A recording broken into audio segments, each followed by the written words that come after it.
Thank you. I'd like to call the meeting of the Greenwood Advisory Plan Commission for Monday, April 10th to order. It's 7:18.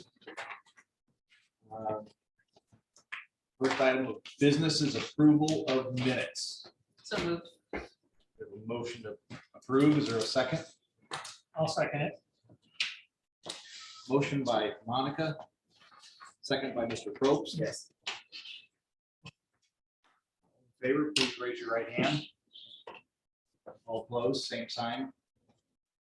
Motion carries. 9-0. I'm an abstention. 801. Thank you. And I'd like to start out by welcoming Mr. Steve Milborn, who was sworn in today, to be a member of the Advisory Plan Commission. So we are back up at full force at 9 members. Welcome, sir. Thank you. Are there any special requests or continuances? Seeing none. Is there any old business? Seeing none. Old business from the floor. Seeing none. New business. The Greenwood Advisory Plan Commission appoints a member of the Advisory Plan Commission to the BZA. Are there any nominees for this? Anybody like to nominate someone? I would nominate Mr. Milborn. Mr. Steve Milburn. Would you be willing to serve? Yes. Okay. Is there a second? Second. We have a motion by Mr. King, second by Monica. All in favor, please show your right hand. All opposed, same sign. Motion carries 8-0 and one abstention with Mr. Milburn abstaining. And on behalf of the BZA, welcome. As a member of the BZA, welcome. Thank you. Thank you for your If I service. may, I've served 12 years on 2 former plan commissions in BZA, so Okay, great. So in 2 different states. While I was in the witness protection program. well, welcome to the BZA as well. Then. Maybe we need to change seats. Sorry. This is bulletproof if you need to dive under. Next item on the new business That is true.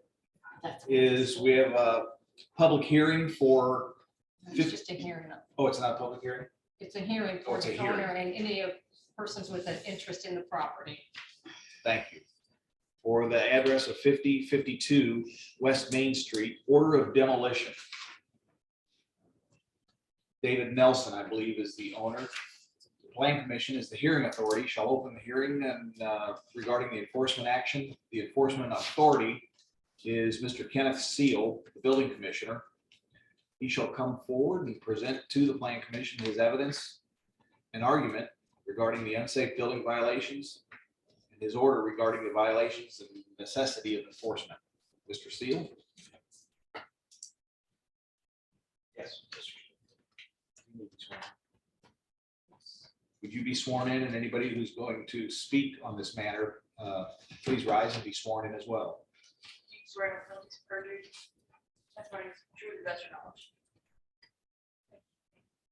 Thank you. Mr. Seal, the floor is yours. Hi, good evening, Plan Commission. Again, my name is Kenneth Steele, your building commissioner here for the city of Greenwood. And today we're here to talk about the structure located on 50/52, carries 2 addresses due to the tenant spaces. It was involved in a structure fire late December. I believe it was right before or just after Christmas. And the fire caused a significant amount of damage, to include a very large hole in the roof, of course. And over the months, it has not been protected from the weather. The structure itself, while it remains standing today, certainly does meet several of the definitions of an unsafe structure and is at risk of collapse on its own. Could affect possibly affect neighboring houses or personnel. To say that, the owner representative is here. I have spoken to via email on 2 different occasions, and he is actively working with his insurance company to actually have that issue abated. So far with that communication, my department has been satisfied to the extent that it is in the works, unless of course Mr. Nelson's representative has anything different to say. Okay. The way this process works is now the owner or any other persons who have substantial property interest are being offered the opportunity to cross-examine the enforcement authority.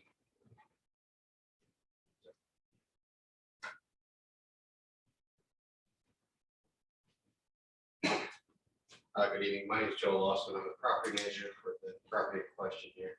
On the owner's behalf, he's not objecting to it being torn down. He's just simply asking for maybe a delay to the next meeting.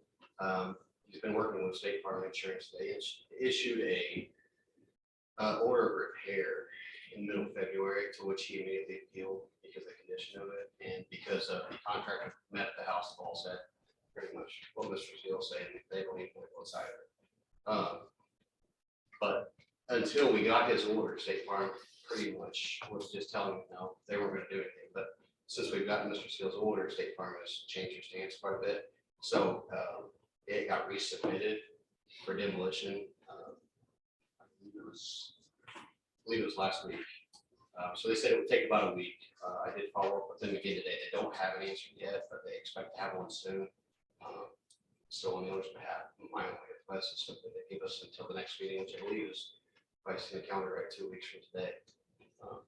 And I think we should have a better answer, at which point, hopefully, honestly, hopefully by then we've already applied for demolition permit. It's not an issue anymore. That's all I have. Okay, thank you.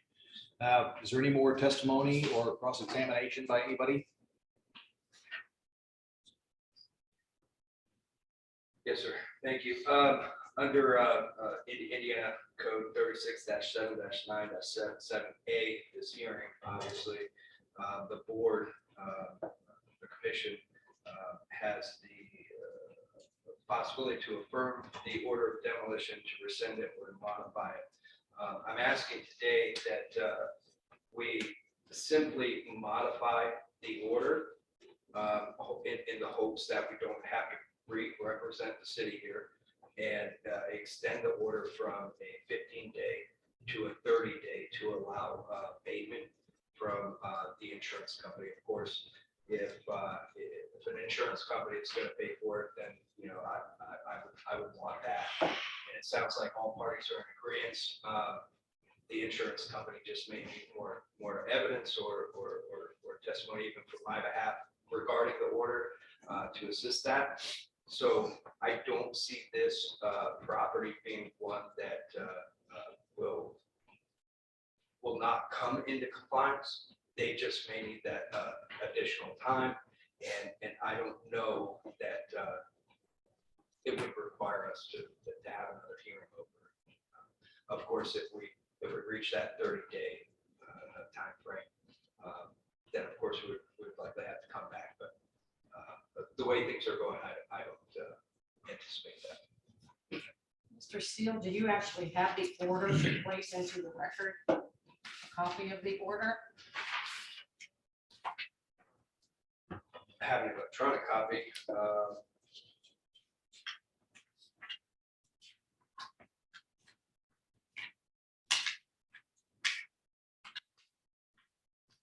And I can provide that prior to the end of today's commission, as it is upstairs in my office, but I do not, I failed to bring that in with me. What date did you issue the order?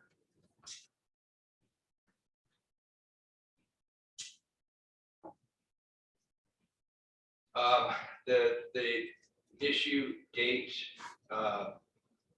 is almost irrelevant again with the order of notice of hearing. It would go by by the receipt date. I believe we're tracking the receipt date as 13 days ago. Well, it is helpful for the commission to know if they're modifying what the date of the order is that you issued that they are I modifying. understand. Yeah.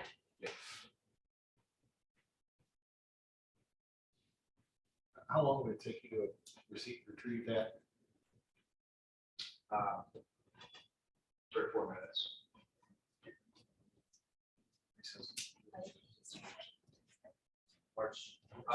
March 17th. He had a copy of his phone. Of course, I still do not have a tangible copy. It is up to the commission.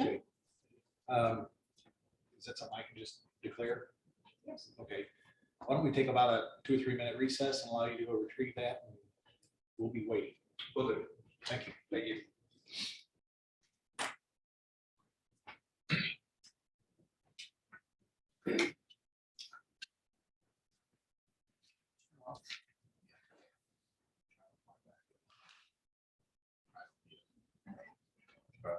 His laptop back is all the way down. Yeah. it's lit. Oh, he didn't. Yeah, I just didn't want anybody to wonder. Yeah, that's. the Yeah, that works. I talked to the worship. He sent, yeah, get to the report at 11 o'clock. when the 7:30. Yeah. Oh. Long day. On airport. Which one? Sky Harbor. Born this is in there. Shops. I got every single thing.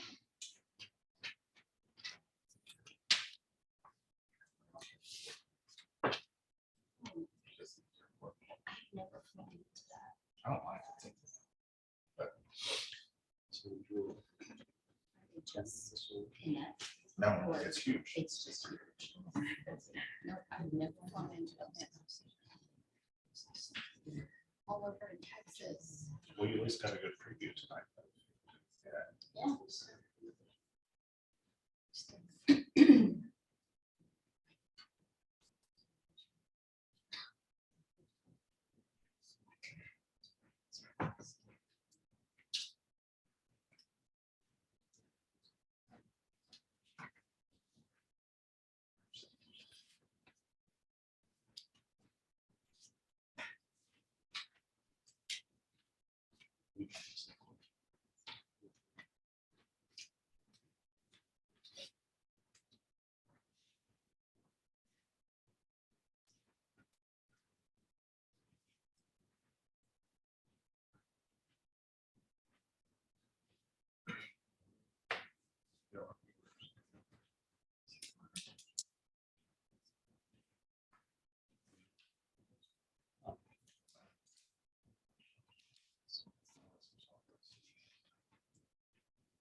Yeah.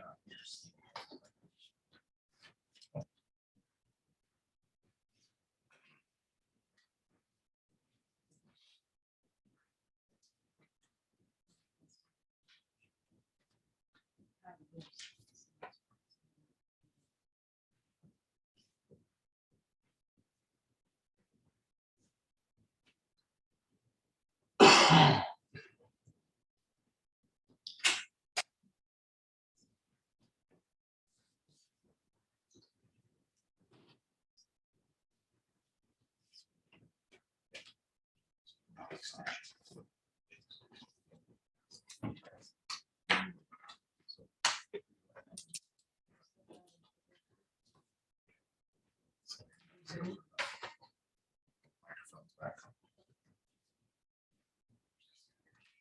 Okay, we'll end a recess and resume the meeting.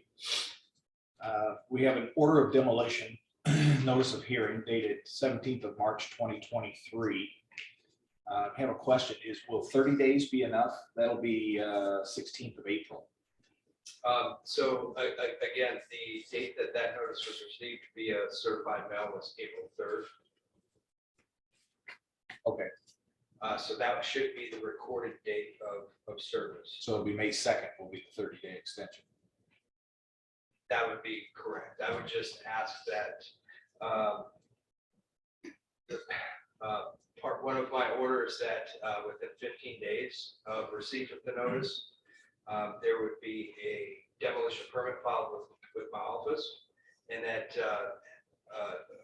demolition will begin no later than 30 days later.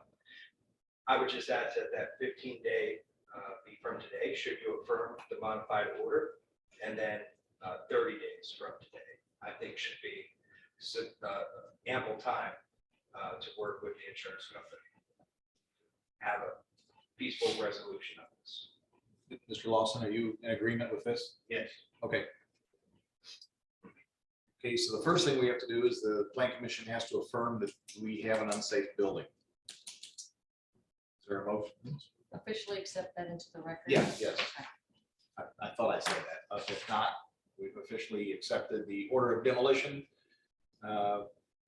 written by Kenneth Seal, the building commissioner, dated March 17th, mailed out received April 2nd, April 3rd, by David D. Nelson, who I believe to be the building owner.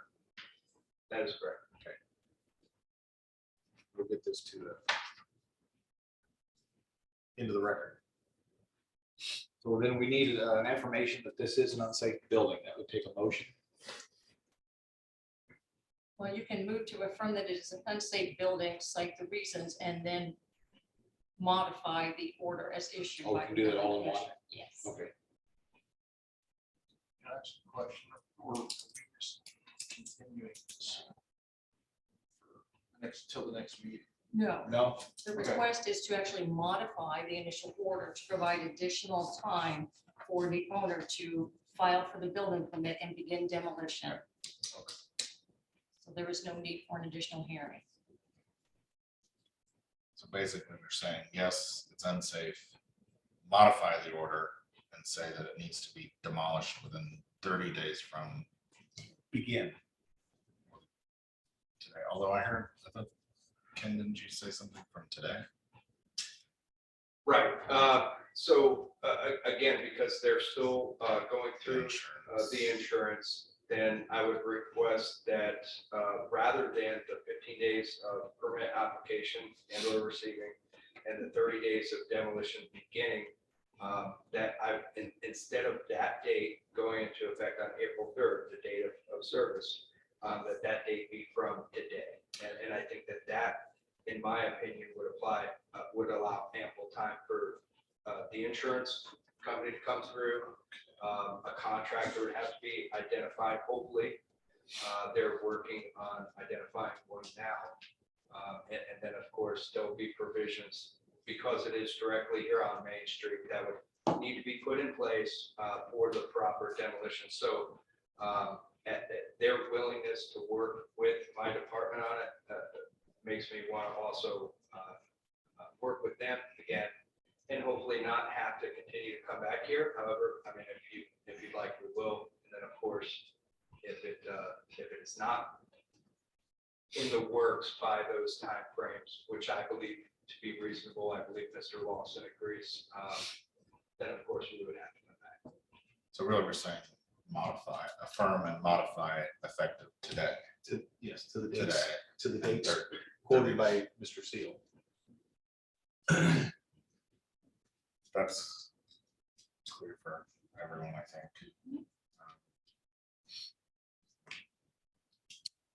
I move to do it. I don't remember all the words and dates for it, but I would move that we affirm that we do have an unsafe building. I mean, I think that's really clear.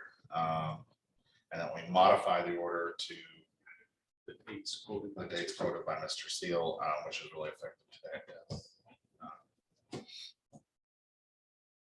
So that's the motion. I would second that. Any questions by anybody on the planning commission on this? Seeing none.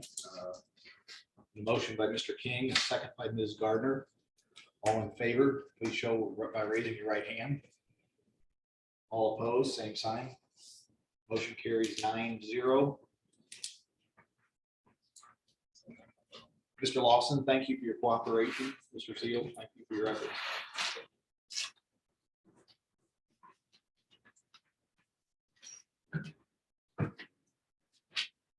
Next item on the agenda is also a hearing regarding 1117 East Main Street, Red Carpet Inn, Fanta Suites, order of demolition. Lodging and Trade LLC. Again, Plan Commission is the hearing authority, shall open the hearing regarding the enforcement action. The enforcement authority, again, is Mr. Kenneth Seal, the building commissioner. And we will call him forward or his representative and state the evidence and argument regarding the unsafe building violations. Thank you, Mr. Chairman. Good evening, and good evening, Plan Commission members, council. Be sworn in, please. I'm not going to be testifying against council. Okay. I'm William Barrett. I'm the attorney for Mr. Seal in his capacity as the building commissioner, and I need a moment to get set up. Okay.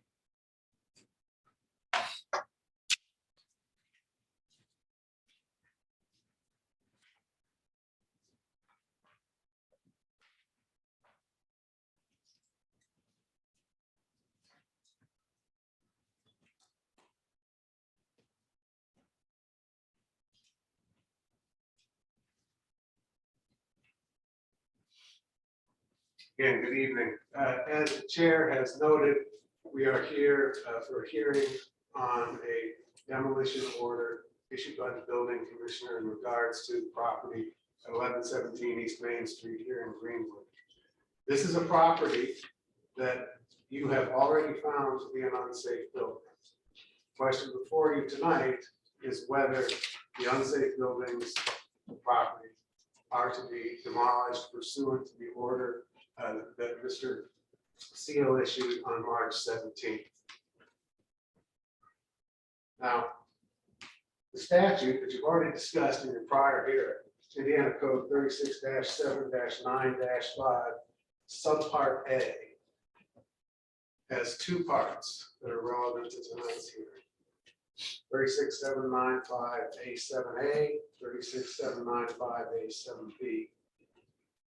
Pursuant to those sections, demolition is allowed under the unsafe building law. The building's property is unsafe, and either its general condition warrants removal, or continued reinspection and additional abatement actions are required after an initial abatement action was taken pursuant to notice and an order. The evidence tonight will show that in the case of 1117 East Main, we meet both prongs of that statutory test. General condition warrants removal, and continued reinspection and additional abatement would be required otherwise. As I alluded in my first statement, this is not the first time this property has been before you. It is in fact the third. And so I will begin by offering our exhibits. I provided a copy to opposing counsel.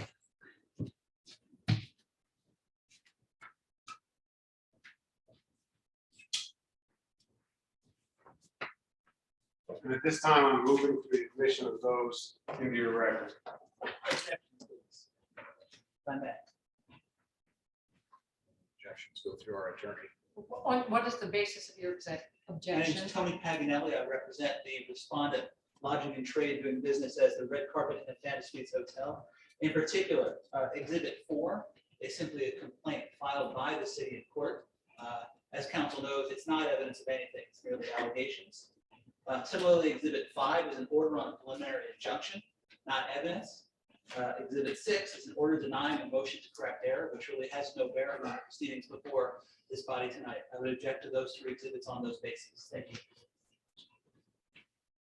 Respond. Yes. You're the one that makes those. Yeah. Okay, as I noted, under 36795A7B, demolition is allowed if continued reinspection and additional abatement actions are required after an initial abatement action has been taken pursuant to notice and an order. The court documents the council objects to all relate to the ongoing abatement that stems from this body's decision on November 14th of last year. They're directly related to what we have to prove under the statute I've cited. I will go one step further. I do not offer them to show any finding other than the fact that the abatement action from November continues forward today.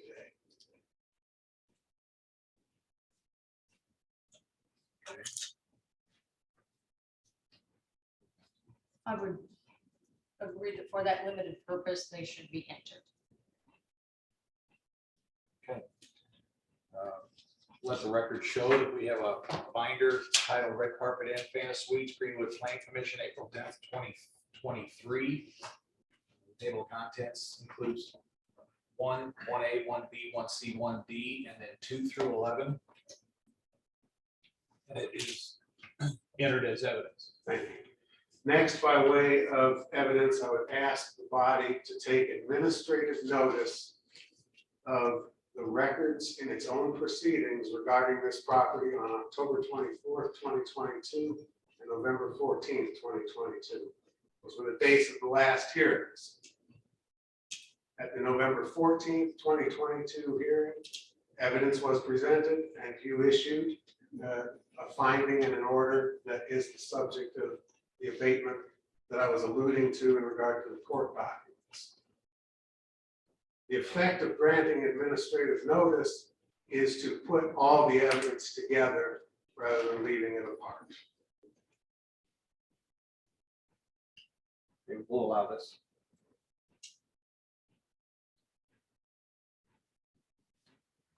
So by way of opening statement, I'll start with the procedural background that relates to the request I've just made and to the documents I've just tendered.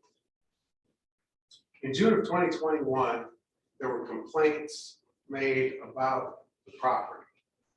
That led to 2 inspections in June, one by the building commissioner, one by the health department and the fire department.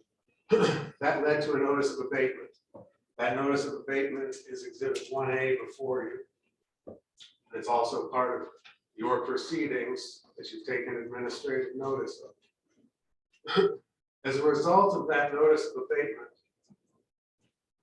the owner was ordered to abate the violations that had been found. Pursuant to the owner's request and discussions with Mr. Seal and his staff, a building permit was issued to allow the abatement on November 1st of 2021. That building permit is Exhibit 1B in your packet.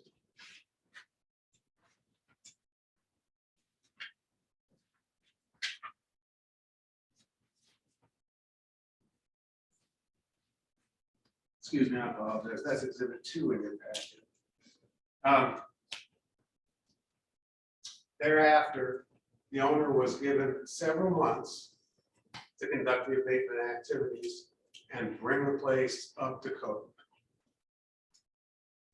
In September of 2022, 10 months after the building permit was issued, in response to additional called-in complaints that we're not here tonight to try to prove were distant,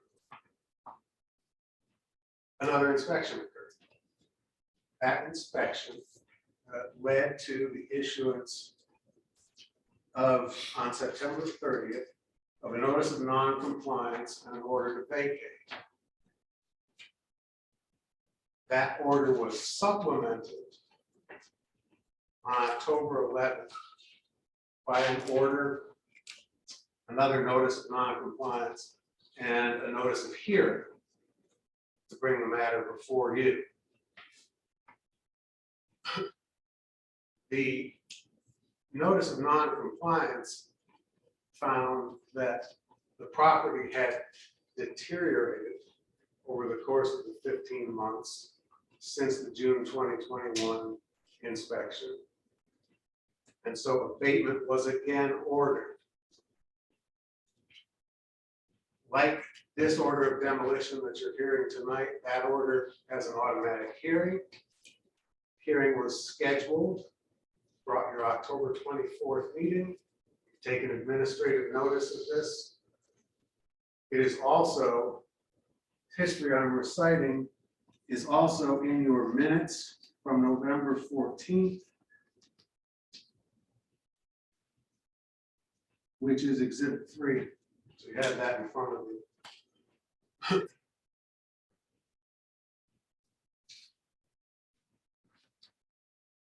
Hearing was set for October 24th. At that hearing, the owner appeared by his former counsel or its former counsel, and an agreement was reached, put on the record before you, you've taken notice of it tonight. That said, the place will be vacated in 48 hours from the moment of the hearing. And the hearing was then continued to your November 14th setting. The owner did not comply, and you found the owner did not comply in your November 14th order. Please look at paragraphs 3 and 4 of the exhibit 1C. The owner did not comply. Accordingly, the city, pursuant to the agreement, filed a request for an injunction. And after a hearing, that injunction was granted in late December, allowing or requiring the place to be vacated and the agreement to vacate to be upheld. So let's come back to this body. Let's leave the court for the moment. So we had a hearing on November 14th. At the conclusion of that hearing, you issued an order requiring that finding that the building was unsafe. Your order required the violations that led to the unsafe status to be abated in 10 days. And you authorized additional inspection. November 14th was a Monday, as all your meetings are. 10 days later was Thanksgiving Day. So there was no inspection on Thanksgiving Day. There was a follow-up inspection done on November 28th. Here's where I'm going to move into bringing the witnesses forward and talk about the results of that inspection and events since then. That's the background. The documents are before you. You have taken notice of all your proceedings. So you found the building to be unsafe, and now we're here on the demolition order. And I'll call Mr. Seals.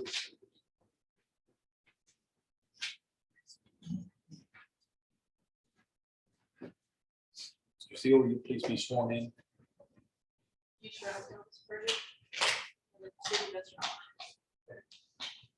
Thank you. Just state your name and address, please. Kenneth Seal, excuse me, representing the city of Greenwood at 300 South Madison Avenue, Greenwood, Indiana. Thank you. In the absence of a table, it's a bit of a challenge, so you'll have to bear with me.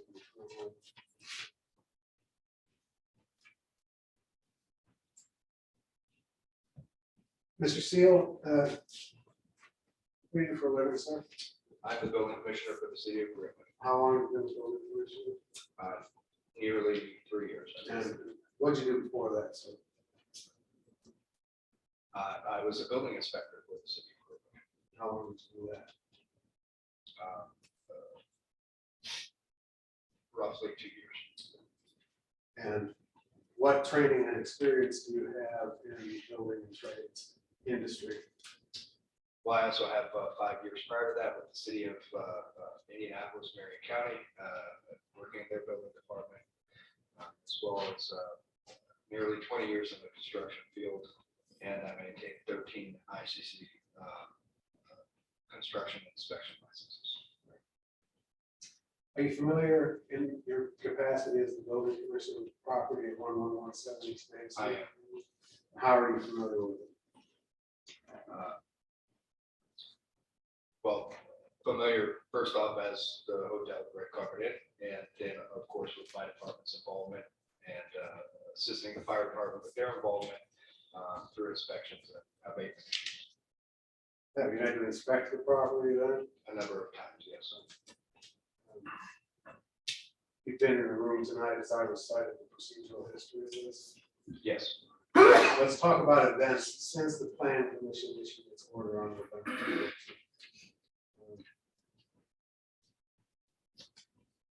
We talked about the fact that Thanksgiving was 10 days later.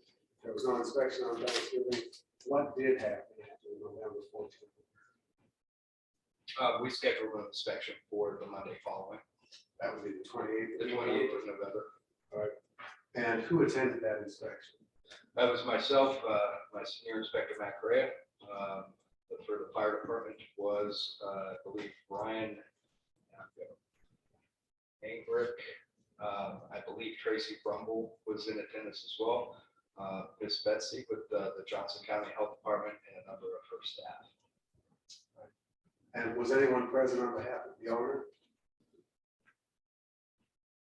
The 28th, that the owner was there, as well as a number of guests / employees, I believe that were taken. And when you say the owner, who are you referring to? Mr. Mubarak, is that correct? Were you allowed to inspect all of the buildings?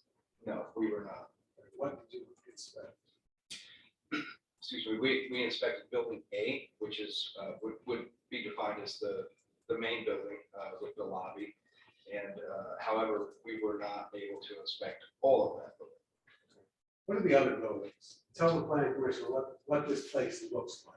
Talk Yep. about a building with a lobby. What are the other structures? Yep, so it's a compound made up of 4 structures, 4 above ground structures. Building A being the main building, which contains rooms and a lobby, as well as a breakfast area. The second building, smaller building next to it is it's detached, is the actual kitchen. Building B is, building C, B, and A are all approximately about the same size. And building B and C solely house hotel rooms, including the Phantom Suite rooms. The building B, in addition, houses the laundry facilities for the entire compound. There's also an in-ground pool, which has been drained and is not in use. Parking facilities as well. There's Surface parking. nearly about 80% wraparound parking. Yes.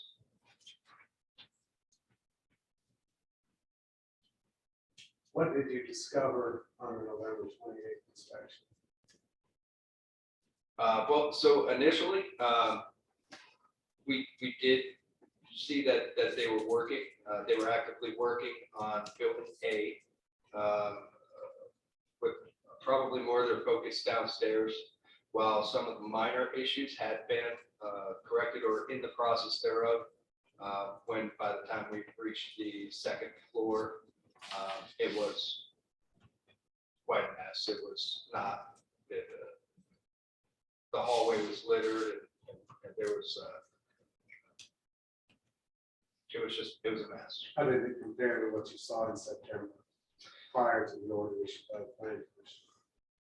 Well, so just as bad in this instance, because there was some work actually taking place. It's understandable from my point that, you know, it may have been a work in progress. Nonetheless, as a result of the November 28th inspection, did you seek enforcement of the Plan Commission's November 14th order by amending your complaint report? I did, yes, absolutely. If you look at the documents next to it, is that Exhibit 4 that we've tabbed?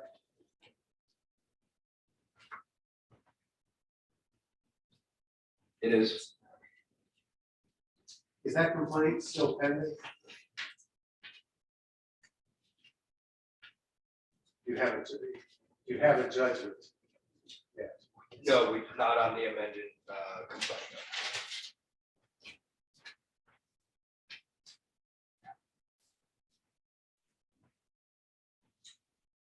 We talked about the court issuing an injunction after a hearing. After the court issued its injunction enforcing the October agreement, was another inspection scheduled after November 28th? Yes, it was. And how did that come to be scheduled? Through the assistance of the owner's attorney, coordination efforts with my department, fire department, and the Johnson County Health Department, as well as one of your staff or coworkers were also present. Who initiated it? Who initiated the inspection?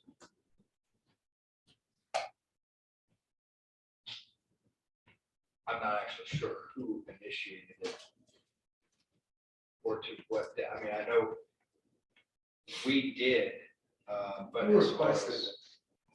my department requested it, it was, I believe, a matter of scheduling with the attorneys. Was that inspection on January 5th of this year? It was, yes. And did the property pass the inspection? No, absolutely not. Tell the plan commission, please, what you observed. And you may make reference to tab 8, which is your report.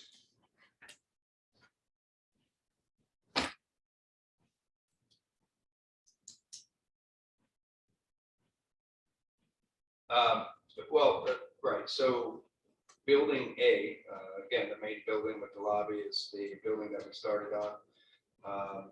And we found that despite some very minor corrections, much if not all of the actual issues required for in the abatement and for to be habitable were not addressed. At that time, there was no running water in building A, so we were unable to test the presence of hot water. Of course, it has to reach a temperature of 110 degrees. There was no cold water. We couldn't test the pressure, drains that were required. Their tubs and toilets were, in many cases noted as operational. Tell the plan commission about building B specifically. Right, so sometime prior, the owner may speak to the date. There was an apparent event where a pipe or a number of pipes may have burst in the building, causing substantial flood damage. All the carpets, of course, were soaked. There was still standing water in many areas. The ceiling had basically collapsed out of it. Lighting, electrical was hanging everywhere. It was very hazardous. In fact, we didn't actually perform an inspection of that building. It was mere partial walkthrough. In fact, we got about halfway down the second floor hall and decided that we were going to terminate any further inquiry on that building just due to its current condition. Was it current condition unsafe? Absolutely. Let's look at your report, please. Exhibit A. What did you find in regard to the wall outlets in the bathrooms of the guest rooms. Right, so this, as I noted in my inspection report, this building was erected, began to be erected in 1974, and on through 1976. There would have been a requirement for a GFCI protected outlet anywhere there's within 6 feet of a water source, or the leading edge of a sink basin. Explain to the plan commission what GFCI stands for and what it means. So GFCI is a ground fault circuit interrupter. And so what this is basically going to do is going to protect the human habitant in the event of a ground fault. That can happen a number of different ways, be it, the old toaster in the tub kind of thing, or a hair dryer draws too much amperage, or, one of the many rodent inhabitants, which happens quite often, believe it or not, maybe chews through a wire and creates an arc or a ground fault. It will trip, the device will stop power from flowing through the outlet, thus protecting the human operator. And it's your testimony that there were none of those in any of the bathrooms? No, that's correct. There were none. The only area of building A, for example, that GFCIs were noted and tested was in the breakfast area on the first floor. Do you consider that absence a failure under the unsafe building law? Yeah, it certainly adds to it being unsafe, absolutely, especially when it would have been a code requirement at the time that it was built, and it has not been maintained as such. Were the buildings clean or were they lit? Well, building B was definitely very much littered. Describe what you saw. Well, building B, the ceilings had collapsed out of it, light fixtures on the floor. Building A, Were there mattresses? yes, there were.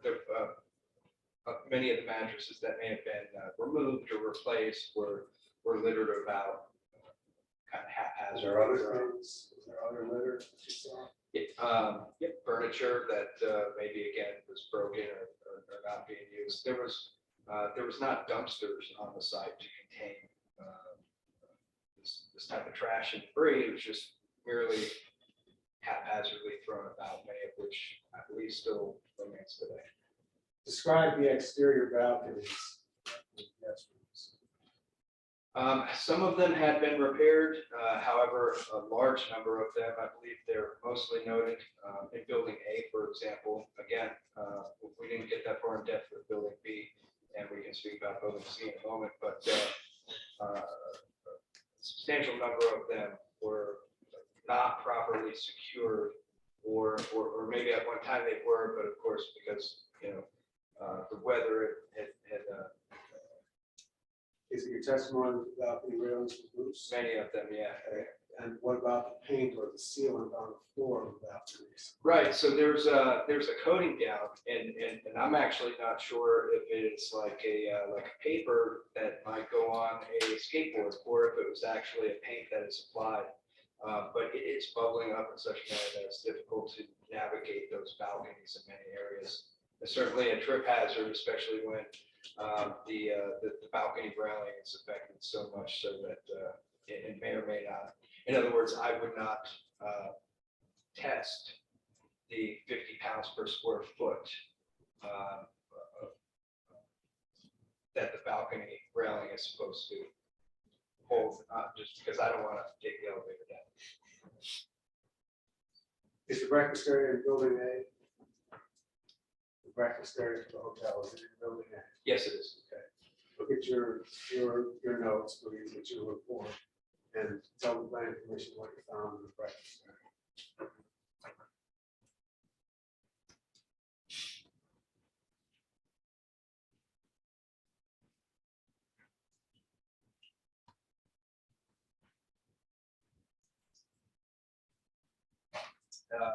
Would you like me to read it verbatim? You feel to convey to them what's in the report. Gotcha. Doesn't have to be verbatim. Right. So talk about breakfast. So we identified the use of residential type multi-prong or multi-outlet extension cords. Of course, those are always dangerous. They use a 16 gauge cable inside them rather than a 12 gauge, which would be required to convey power throughout the equipment used in a kitchen or breakfast area.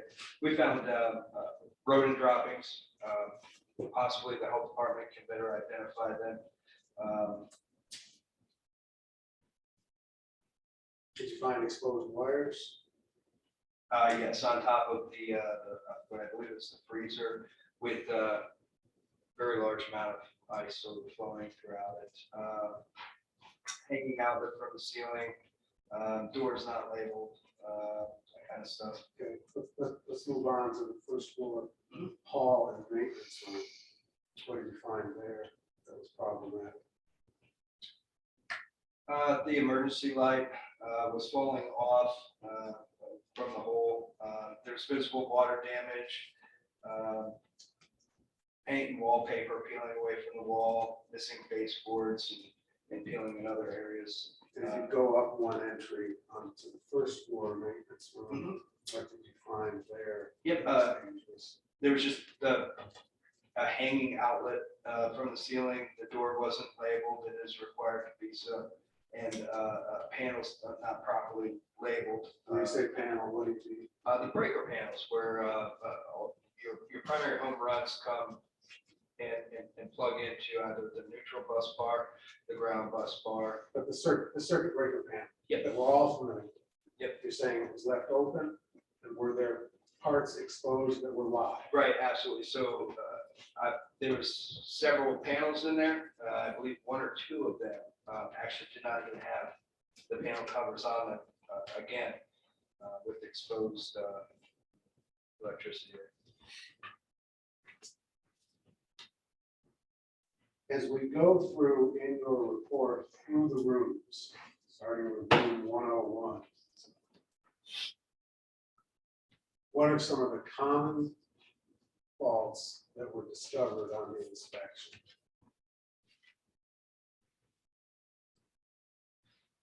Um, 101, it was the toilet appeared to be broken or malfunctioning, not due to water being turned off. We were actually able to test that one because there was water remaining in the tank. Okay, so toilets were a problem. Yeah, throughout, yes, Throughout. Were carpets a problem? in almost every room. In what way? So a lot of them, however it came to be, are just very much stained. I mean, it's rather strange how stained they are. In a lot of areas, especially following the baseboards, they're either peeling up or in some cases missing several inches around doorways, the same. The carpets, the walking surfaces, they have to be clean, they have to be serviceable. And for sanitary purposes, they're supposed to be tied up against the baseboard. So that was a repeated problem. Absolutely. What about the drywall? Are there problems with the drywall? Yeah, so in a lot of areas, again, throughout, there were holes in the wall. You know, it would only be speculation to think that maybe somebody punched a wall or that it had been hit by something that needed repair. In a number of rooms, several actually, there appears to be significant water damage behind the wall. You can tell this, especially as you get closer to your windows on an exterior wall, excuse me, or again, in many areas underneath the sinks in the bathrooms, where the latex paint will actually create a ripple effect, almost like the sail of a boat when enough water has flown through it. And so that was evident in quite a few places. Did you see mold as a result of that? Yes. water? Approximately how many rooms do you think you saw mold? Off the top of my head, it's difficult to recall, but there's a number of them, and it's enough to be concerning.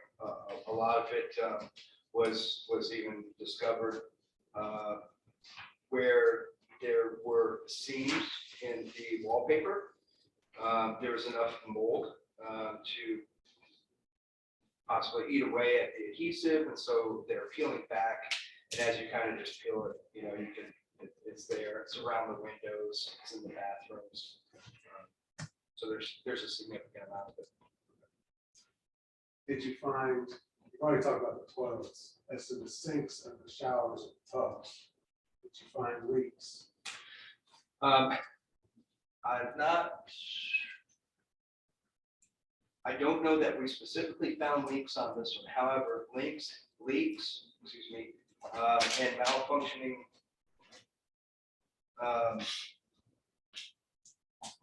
fixtures have been a problem.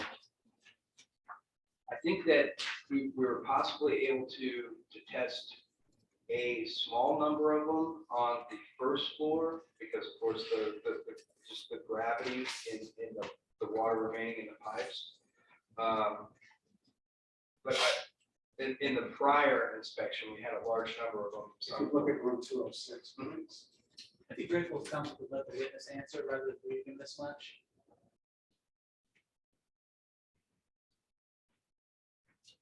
Right, so room 206 says that the bathtub was actively leaking. Baseboard pulled away from the drywall with drywall damage due to water.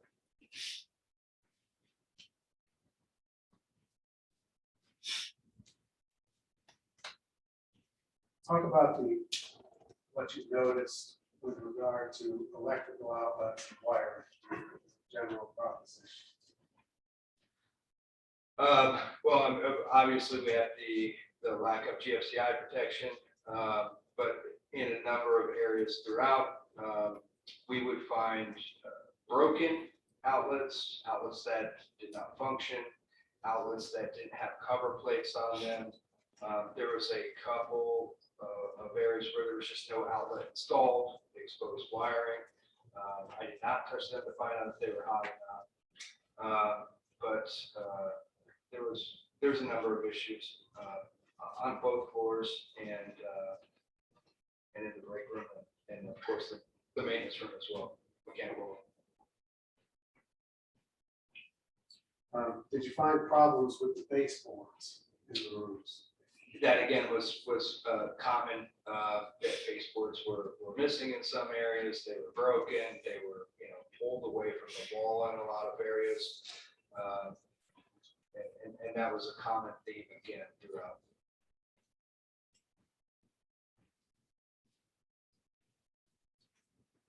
Did you find any evidence of roof leaks? Yes, there was, I believe, 2 instances where there was evidence of a roof leak. One,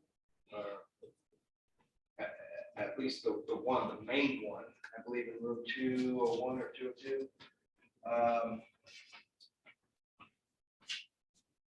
It was not raining the day we performed the inspection, and I don't believe it had rained in a couple of days. The maintenance staff that was present at the time of the inspection stated that they had corrected the issue with that roof. So that was left unconfirmed, and the evidence of that leak remained. That was a very substantial leak that took actually laundry carts to contain when it did rain. So while the roof may itself be patched, there's likely still significant issues that are present that would have to be abated as well.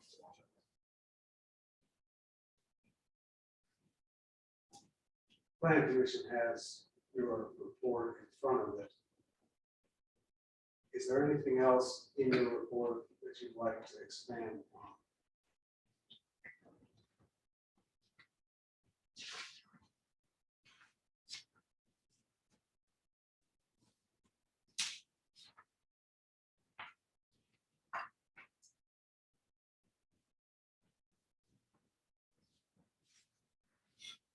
Well, we certainly didn't talk about building C, which the fire department may speak to more.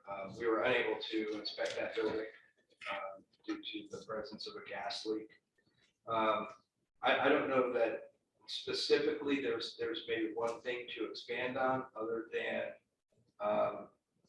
in the many months that this has been a working project, it seems almost nothing's been done. Running a vacuum over a stained carpet doesn't correct the stain in the carpet. It still needs to be replaced, as with many other things. So when we talk about the buildings, all four of which, well, and then the property, the premise as a whole, just continue to be and meet the definitions of the unsafe structure. In addition to your report, are you familiar with the reports generated by the fire department and the health department? I am. And based on your observations and reports that you saw from them and your conversations with those officials, what did you decide to do? Okay, so after speaking with them, it did take us a little bit of time to compile our photographs and do our research, and I decided that 11 definitions of the unsafe building ordinance was enough, and we came to the conclusion that should the property as a whole continue to remain, it will likely not be abated in a proper fashion, and it would continue to cause stress to the city and the citizens of the city of Greenwood.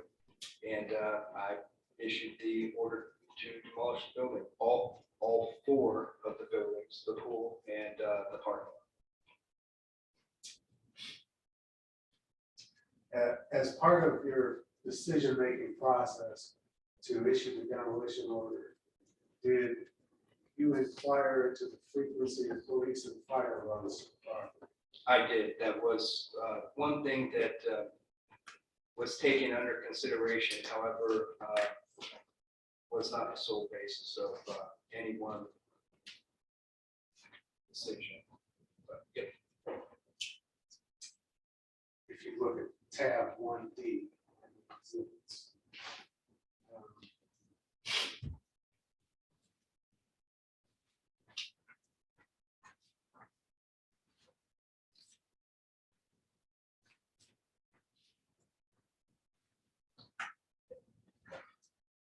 is that the fire and police record run? It is. Does it cover the period of from June of 2021 to January of 2023? It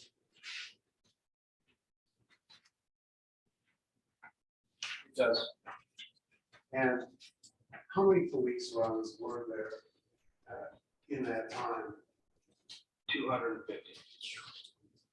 And of those 250, how many of them refer to vehicular issues or traffic issues that would have been in the parking lot?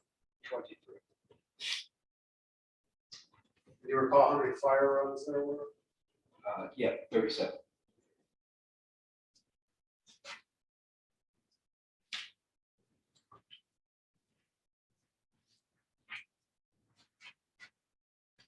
Do you continue to believe the property is unsafe? I do.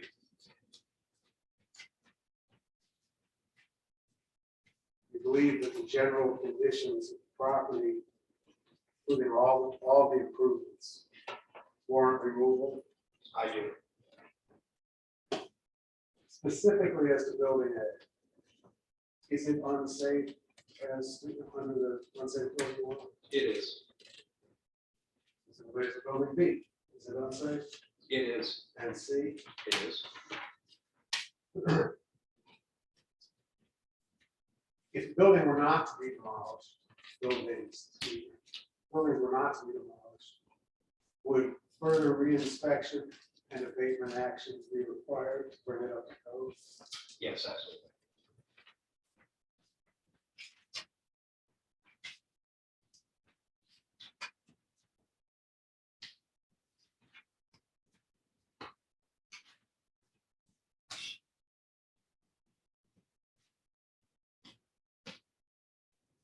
anything further at this time. So Tag and I may have some questions. Thank you briefly, if I may. Sir, my name is Tony Pagnelli, I'm one of the lawyers for the ownership of Red Carpet Inn. You just told your counsel that further reinspection would be required to see if further work had been done to abate the conditions you're talking about. Is that correct? Any work that's done requires inspection. Sure.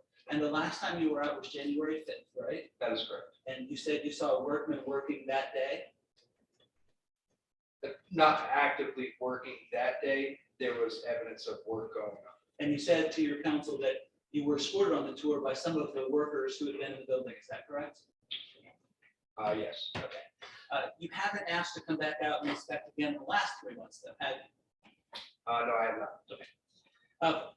You talked about a great deal of issues that you inspected when you were there in November and again in January, correct? That is correct. I'd like to talk with you about a few of those. You mentioned that in January, the water was off in the buildings, correct?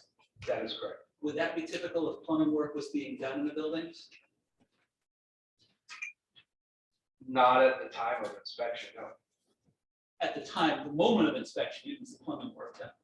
But if plumbing work was done that day or was underway, would it be typical to have the water turned off? The inspection would be canceled. If I were to go out to your home after a contractor remodeled your kitchen and I was unable to test your faucet, I would walk away and ask the contractor to reschedule when I can. Because for your home, I would make sure that everything is up to code, including the running of the water and verifying that the pipes are not leaking and it's getting up to temperature properly. All those things that you would hope that I would check on. Understood.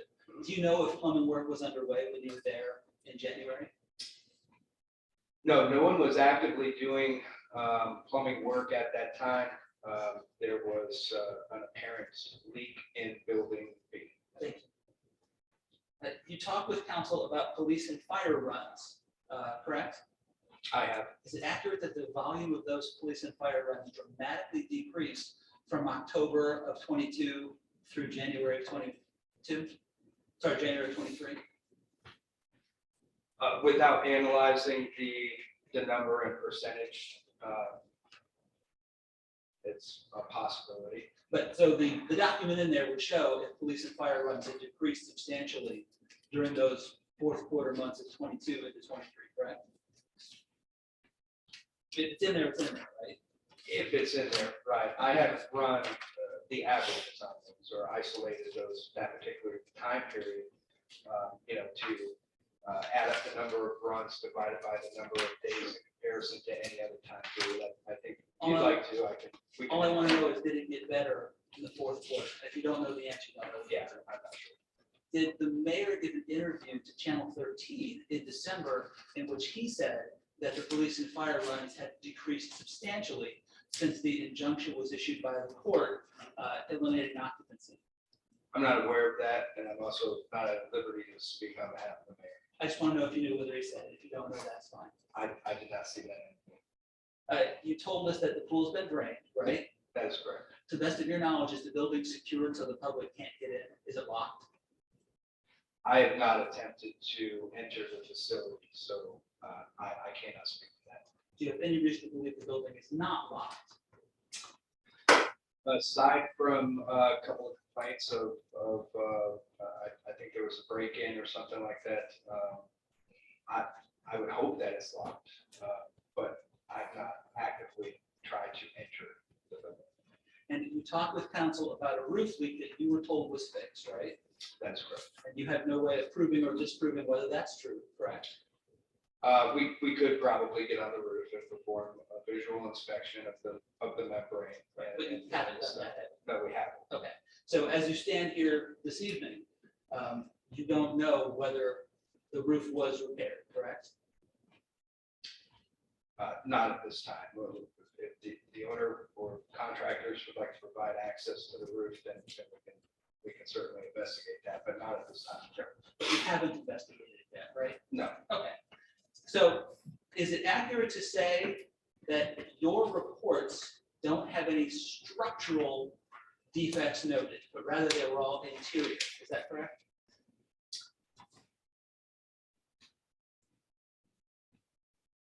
None of my inspection notes spoke specifically to anything structural. No. And your inspection report was very thorough, right? Right. Okay, so it appears that everything in your report and everything you spoke about with council is fixable. Ground faults, a lot of cleanup and renovation, some wiring issues, some plumbing issues, correct? Yeah, the plumbing issues, I believe, have been elevated due to the damage that was taking place in building B. And I think that probably an engineer and analysis would probably be required of the structure because of that damage and the conditions that is brought on Yeah. before I could make that determination. Understood, but nothing in any of your reports, which are very thorough, complain of structural problems that threaten the structural integrity of the buildings, correct? While nothing is contained in the report, because I haven't asked the owner to remove all the drywall and to remove the brick or these types of things, I cannot see through the wall to determine whether or not something is So structural. we're not here tonight about a structural defect that puts the building in danger of collapse, right? With the exception of the possibility of building B. Okay, building B was the roof, Building B, the entire building got flooded. right? Okay, but you don't have any reason to testify here that there was an engineering report done and it's in imminent danger of collapse, right? Not at this time. So like the house, the building we talked about earlier, the apartment building where there was fire, that was in danger of collapse, right? That's correct. This is very different, isn't it? It is. Okay. Bear with me, sir, I'm nearly done. I don't have my reading glasses on, so I'm gonna hold my hands out really far. At both times that you inspected the building in November and January, you saw workers there and evidence of work being done, correct? That is correct. Thank you, sir. I have no further questions. I have just a few on redirect. Mr. Steele, regarding the questions that were asked of you about the decrease in police runs, do you recall those? I do.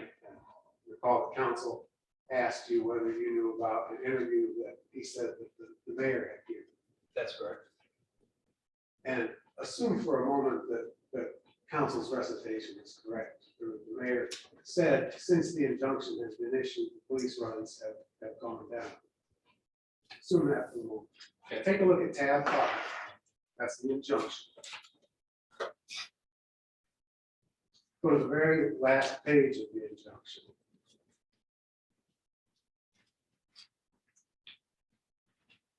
What's the date Judge Clark issued?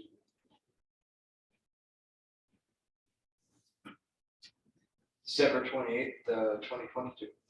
And our record of police runs through January of 2023.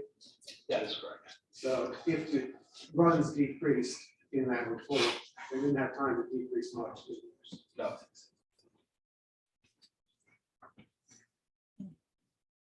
You testified that you hadn't been up on the roof, but I want to go back and make sure I understood that you did testify that you saw evidence of water having come into the buildings.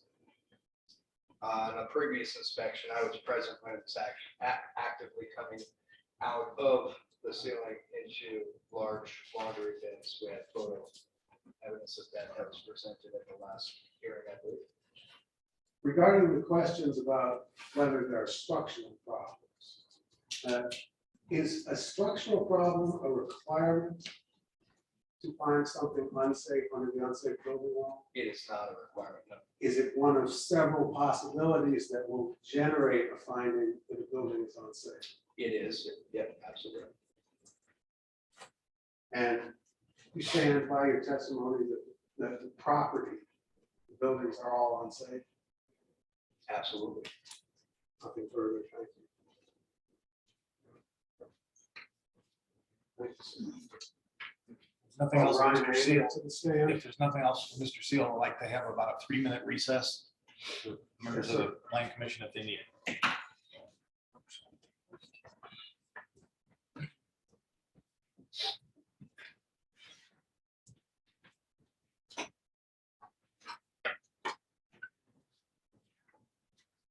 I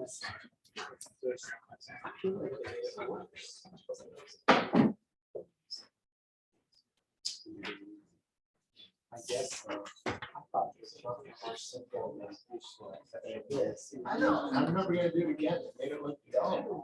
So I have this slide, that's like, what is the amount of comments? Like, each one I had to involve. Here's what side, I have my highlighting.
Okay, we can resume the hearing.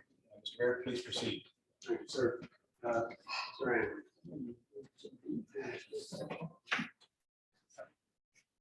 Each round comes for testimony to the best knowledge. State your name for the record, please, sir. Ryan Anger, And where are you employed, sir? Greenwood Fire Department. In what capacity? I'm the deputy fire marshal. How long have you been the deputy fire marshal? Coming up on 3 years now. Tell the plan commission about your background and experience in the firefighting services. I've been in fire prevention now for nearly 10 years. Started out with the State Fire Marshal's Office, the Department of Homeland Security. Made my way to Shelbyville Fire Department as a fire inspector and now here as the deputy fire marshal. What does that job entail? So everything from plan review to all new buildings, whether it be new construction, remodels, existing building inspections. I'm also certified as a fire and arson investigator, so I can handle that. And I also am in charge of public education. In your capacity as deputy fire marshal, have you become familiar with the property at 1117 Main Street? I have You had occasion to inspect it. multiple times.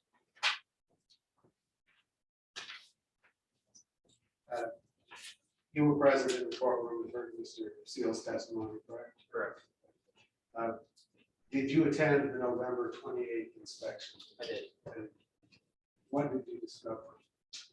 Multiple damaged or non-working smoke detectors. This type of occupancy being a hotel that required that all rooms having operating battery operated smoke detector. We also noticed there was various electrical hazards being outlet covers not being on outlets, multiple spots of exposed wiring. We noticed all the extinguishers had not been serviced. They're required to be serviced and tested as well as tagged on an annual basis. That had not been done in several years, I believe. There was, I think all the electrical rooms had combustible storage. Combustible storage would be cardboard, paper, products like that, easily combustible if fire were to break out in those rooms. The most alarming to me, I found out that the fire alarm system had not been tested on an annual basis. That is a requirement, as well as smoke detectors in all the common hallways. All those smoke detectors are tied into that fire alarm system. They're required to go through sensitivity testing 1 year after installation and biannually after that. There was no documentation provided to me for that. Is there a difference between smoke detectors and a fire alarm system?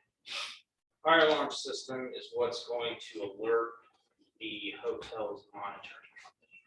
So smoke detectors are going to engage the fire alarm to alert the monitoring company that there is possible fire or smoke being present. So they serve two different functions, is that correct? Correct.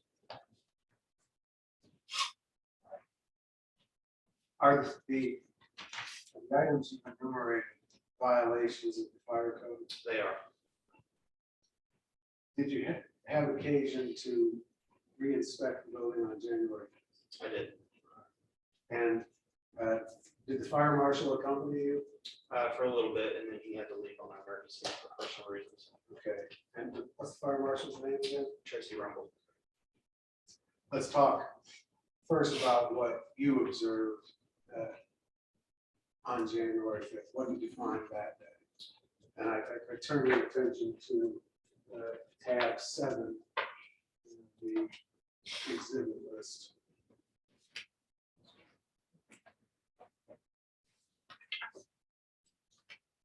January 5th, there were multiple areas, starting with the main lobby, using extension cord as permanent source of power.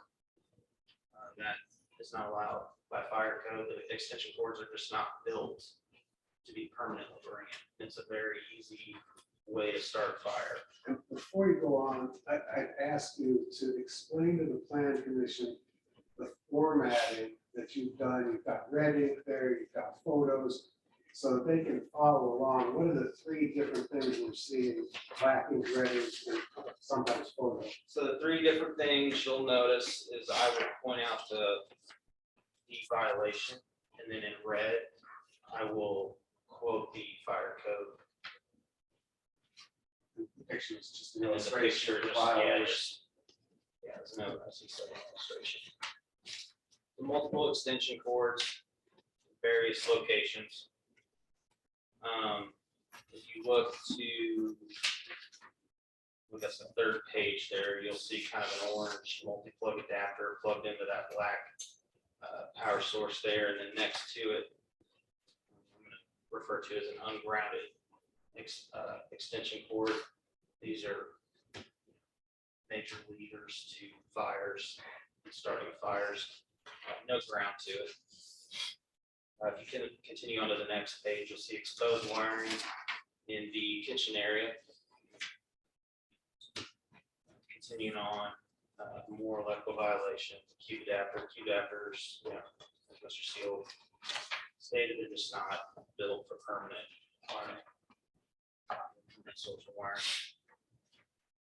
And then if you continue on with that, there'll be various locations of smoke detectors that were either damaged or just not in place.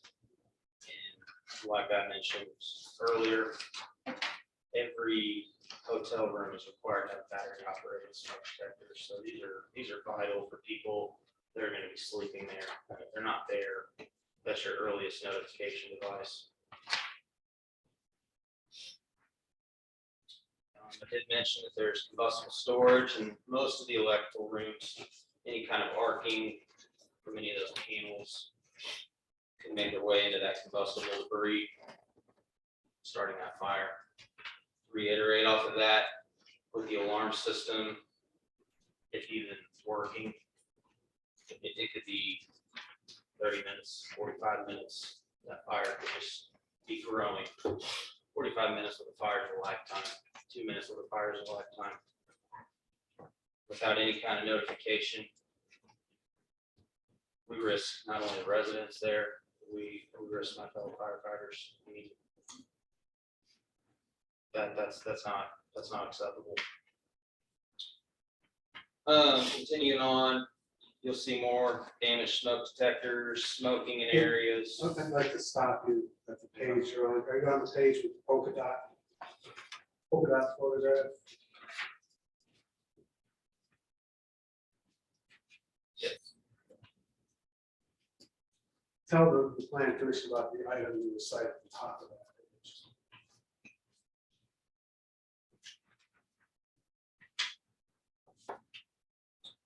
Okay, so I refer to as a locked pull station. I don't know if there's one in here, but it is the red fire alarm box that you would pull to initiate the fire alarm. I noticed it the vending machine area near the main lobby and near the exits. Those pull stations are required to be within 5 feet of every exit of the building. And it was completely locked. In addition to being required to be near the exit, are they required not to be blocked? They're required not to be blocked, so they're required to be visible, a clear space around them for them to be able to access it and pull it. Thank you. Go ahead. The smoke detectors, when I refer to smoke detectors as non-functional, every smoke detector that is hardwired has a battery in it, and there's a test button that we were pushing to make sure that those were functioning on battery backup. So when I refer to it as non-functional, that's what I mean by that. So on that same page with polka dot, that's that would not function. Another one that just didn't have a smoke detector in it. Again, each hotel room is required to have a battery operated smoke detector in it. Electrical hazards, the next page, there's no outlet cover on that. Electrical outlet underneath the jacuzzi tub, so there's exposed wiring for water to move those wires. On the next page. Is that the photo that has what looks like a grill? Yes, it Underneath looks like a yellow plug. Yeah, like a duct register over that. Right. Following page, in the laundry room, there's no smoke detector. And I'm sorry, I just want to make sure I understand. The page I just referred to, is that showing a plug underneath a tub that is exposed? Correct. There's exposed wiring, so that's what I refer to as an outlet cover on that electrical outlet. Following page, as I mentioned, in the laundry room, there's no smoke detector. All you see is the casing that the smoke detector would attach to. The next page is a really bad picture, but what's in that picture is a sparkler jammed into an electrical outlet. Sparkler by meaning a firework. May I ask you an additional question about the sparkler? You don't know how it got there, correct? But not, Is a sparkler made of metal? it has metal in it, yes. Sparkler wire? Yes, it's sparkler wiring. So your testimony is that there's a piece of wire wedged into an electrical outlet. Correct. Let's move on. The following page, room 503, there's apparent signs of smoking, left cigarette butts on the floor. Why is that a violation? There is no smoking ordinance in the city of Fairfield. Every exit door was very hard to push. Every exit with hardware has a 5 pounds pressure max. So meaning I shouldn't be able to push more than 5 pounds worth of my weight to open that door. Now, it may seem obvious, but why is it important for an exit door to be so easy to open? In the case of an emergency, just easy evacuation. That way, it's not what I would consider obstruction. If I could forcibly make my way out, that impedes my way of exiting. Room 604, more exposed wiring. This should be in a box, a junction box with a plate cover over it. Room 620, more visible signs of smoking. This was the owner's personal room.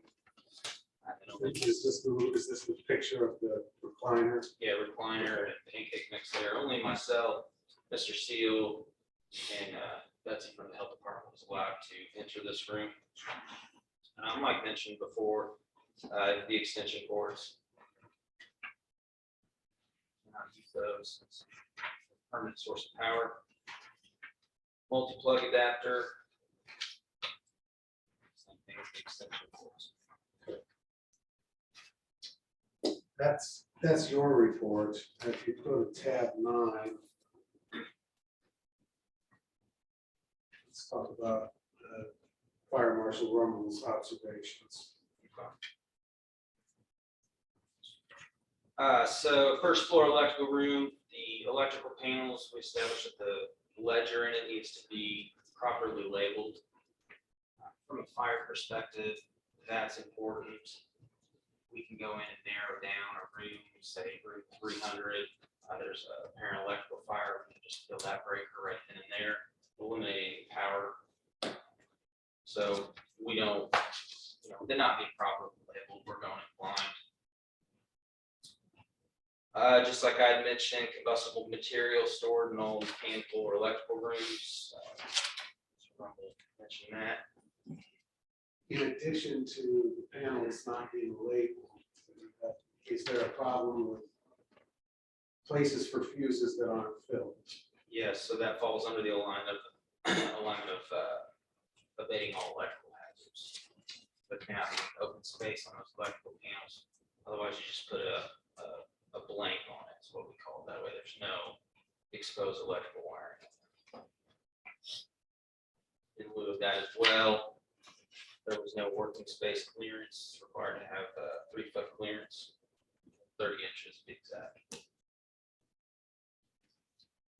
Same with those electrical rooms, there was no labeling. Again, it's for fire personnel. Having those labeled and identified can make it easier for us. That way we know if we need to come in and shut any power down, we know exactly where the room is. We do pre-plan the best we can, but having a door labeled like that can be crucial at times.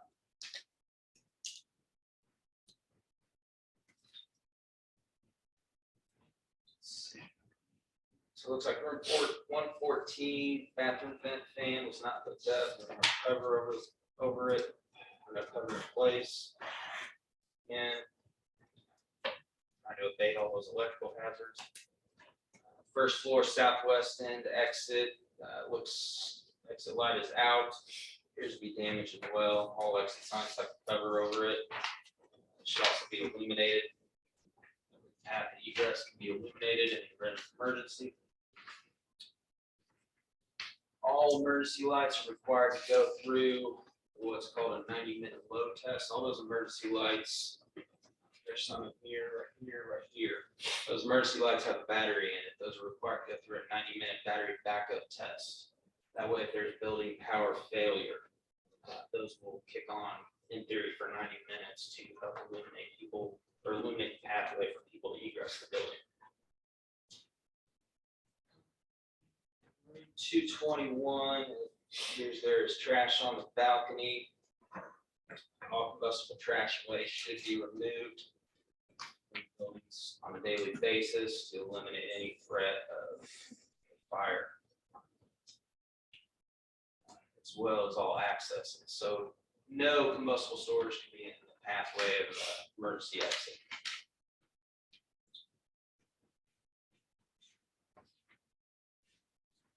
Same carries over to room 203.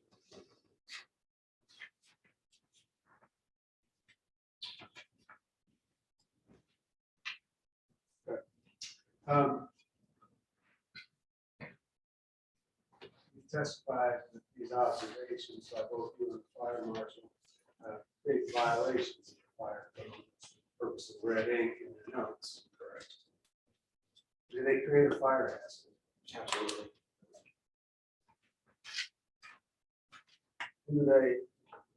Do they render the buildings dangerous to a person or property as a result of those fire code violations? Absolutely. Are the buildings in the context of the fire code maintained in a manner that would allow human habitation, occupancy, or use? They're not.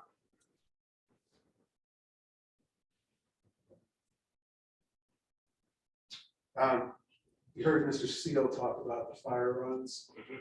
Are you familiar with the record of fire runs that he testified about? Yes, For the period from June of 2021 to January of 2023, how many runs were there again? 37. And based on your training, your experience, and your work as the deputy fire marshal, is that typical for a hotel? Is it high, low, about normal? It appears high.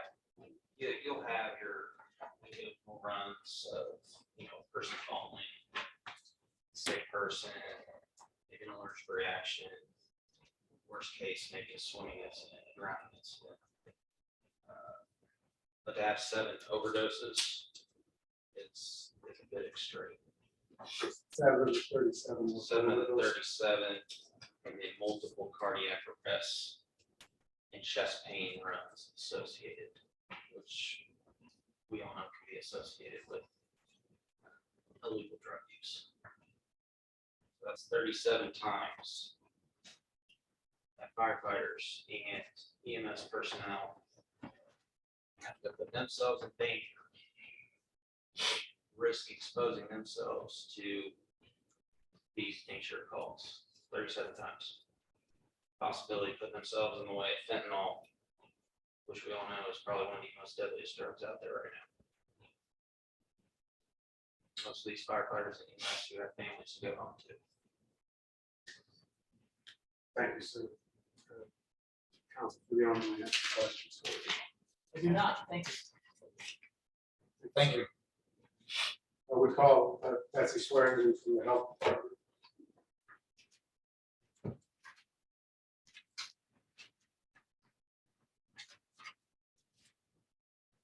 Swear on Mrs. Perkins, this may is true, the best of your knowledge. Give me. Good evening, ma'am. State your name for the record, please. My name is Elizabeth Swearingen. I go by Betsy. I'm the director of the Johnson County Health Department. How long have you been with the Johnson County Health Department? I've been with Johnson County for 21 years, How long have you been director? since 2017. Prior to your time with the Johnson County Health Department, where were you? I was an inner city housing inspector for the Marion County Public Health Department. And what's your educational background? I have a degree in a bachelor's of science degree in environmental science from Indiana University, Bloomington. In your work for the Johnson County Health Department, are you familiar with the property that we're discussing this evening? Extremely. How are you familiar with it? We, over the years, meaning the Johnson County Health Department, have licensed the facility for a food establishment. We have licensed their swimming pool. We have also responded to numerous complaints regarding sometimes unhappy customers, and everybody loves to call the health department when they're unhappy. But also issues with plumbing and sanitation, rodent infestation, mold and water issues and damage at the property. How many years has that been going on? The entire time I've been with Johnson County. How has that changed over time? Currently, we no longer license their license them as a food establishment. Their breakfast area has not been licensed for quite some years, nor has their swimming pool due to its age and deterioration. Turn your attention to the 2 dates that we were talking about, November 28th last year first. Did you or other members of the Johnson County Health Department inspect the premises on November 28th? Yes, we did. brought the majority of my environmental staff with us due to the size of the building and the amount of rooms that we would be inspecting.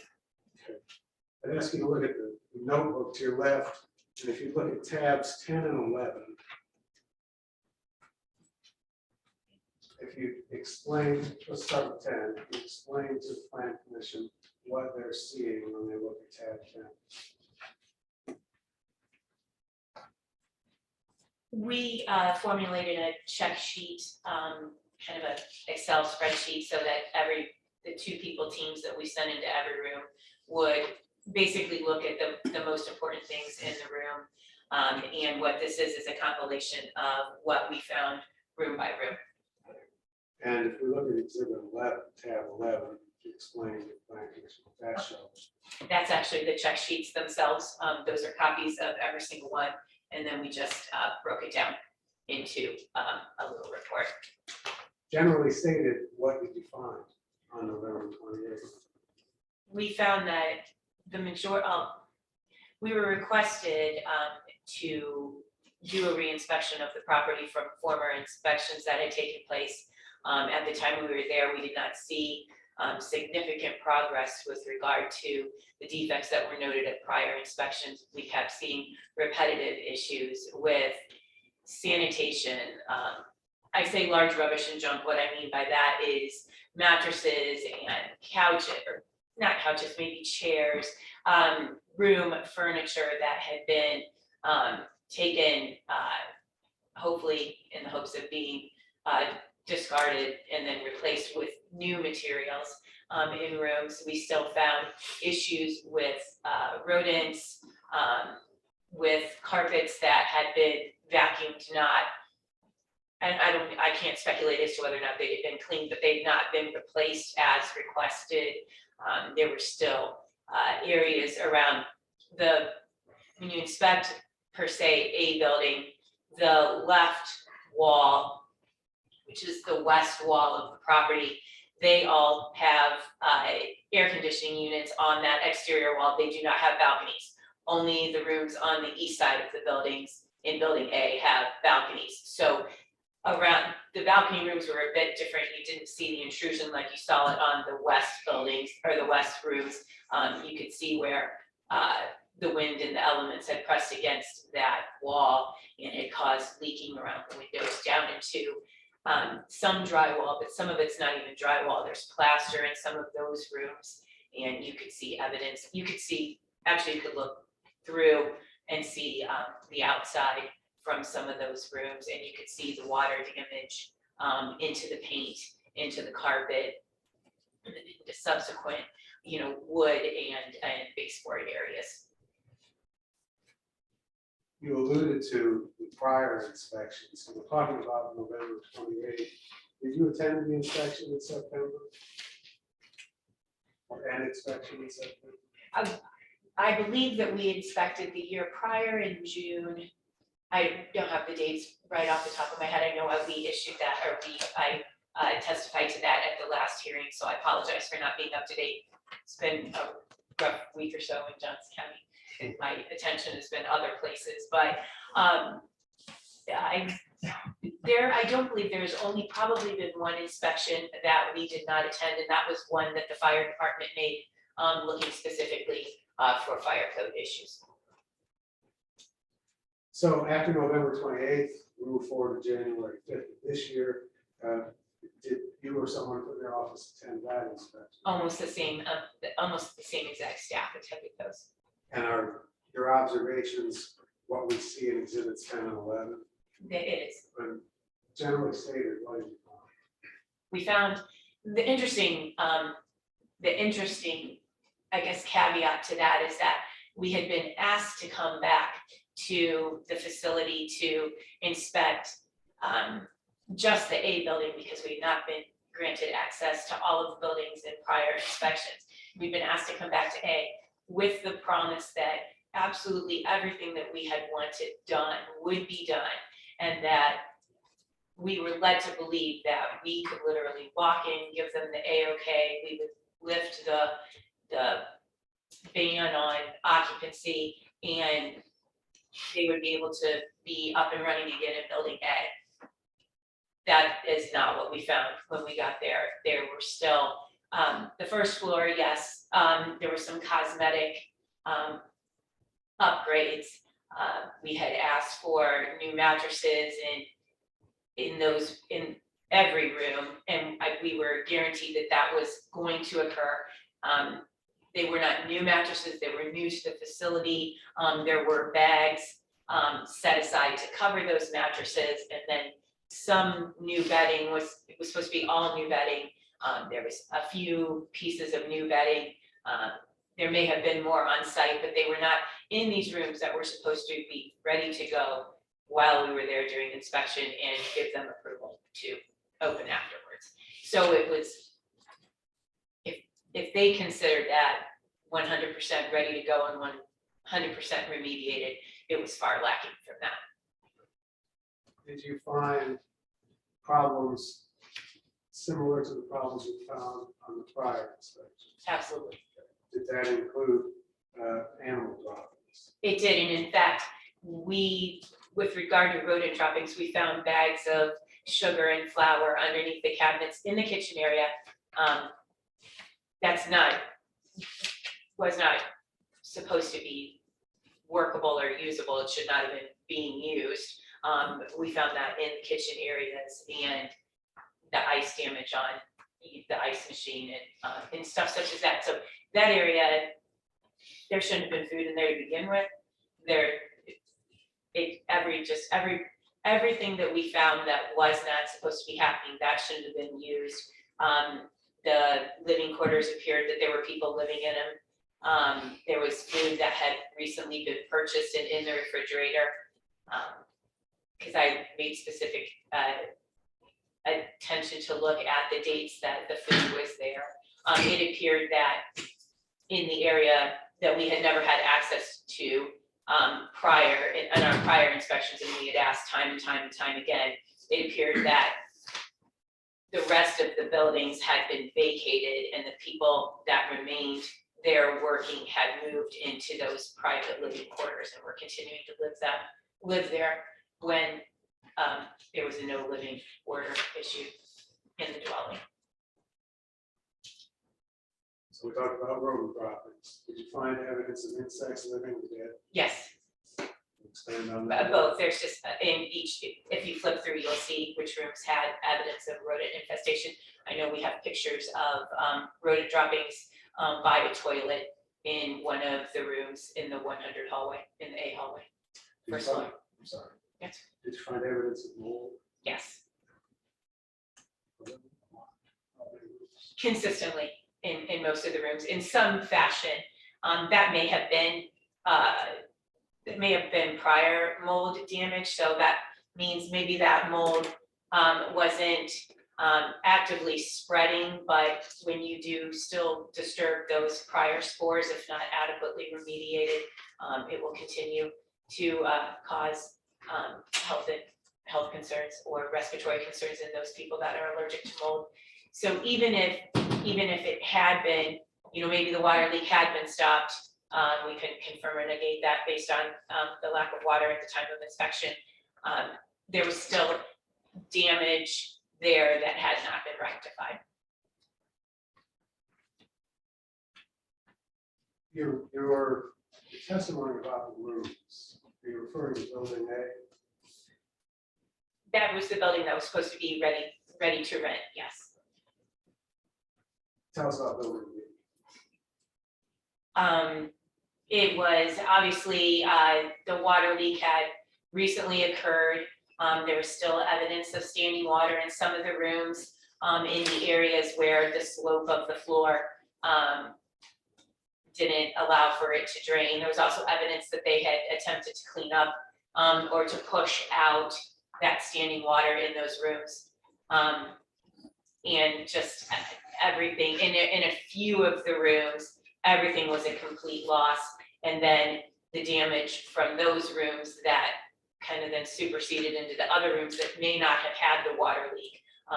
It's like when you, kind of the example is if you have a toilet overflow in your bathroom and you stand all around it and clean it all up, and then you and your shoes and your bag of leaky towels and everything go walking through the rest of your house to get to the door. You're gonna take all that waste and you're gonna damage everything that you walk through and after that, and that's what the rest of the building indicated.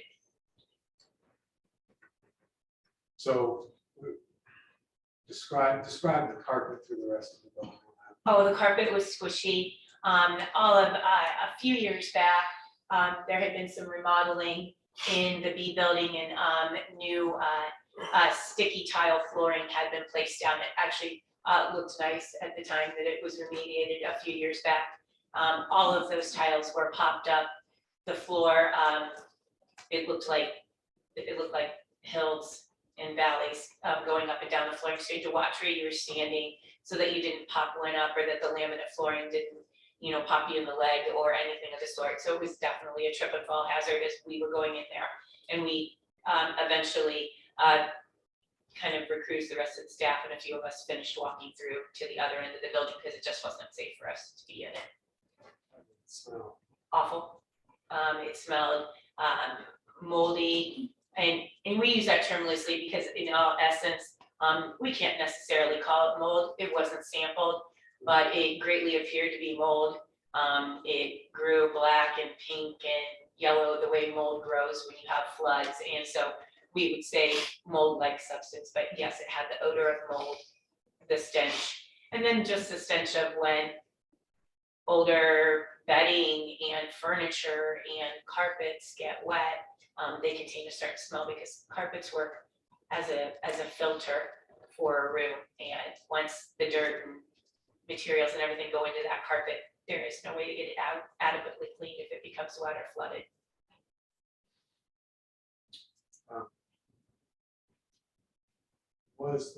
Had the carpet been pulled up by the time it was out there? That's the interesting thing about, we did not inspect every room, and in that building, in the Fanta Suites portion, it depends on the theme of the room. Some rooms don't have carpet, and right off the top of my head, although I've inspected most of them a lot and I can remember most of them in my mind, I cannot recall if every room had carpet and if every piece of carpeting that had been affected had been pulled up. But I do remember that there were areas in that building that we could tell that they had tried to mitigate some of the water damage. Let's talk about building C. What was the issue with getting into building C? The health department didn't have an issue with getting into building C. We were in the process of inspecting building C when we entered an end room at the very farthermost, the southernmost part of the building, towards the back of the property. And we could tell that people had been living in there. And that this is one of the first times we had been allowed in that room.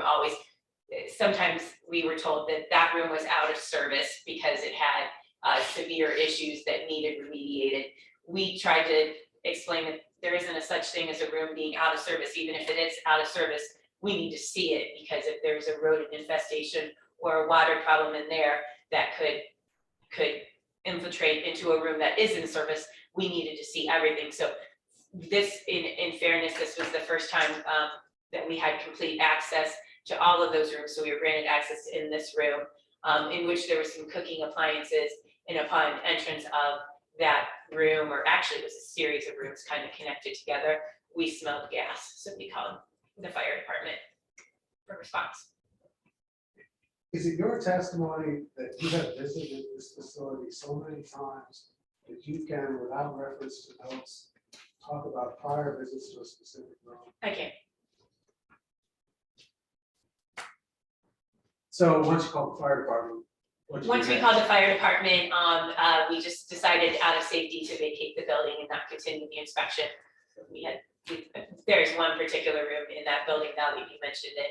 It's when you walk into the building, it's the first room on the right. I believe that would be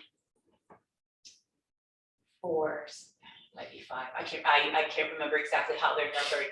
I had specifically visited that room years prior on a mold complaint, and upon walking in it, This time, it was in exactly the same condition as it had been multiple years ago.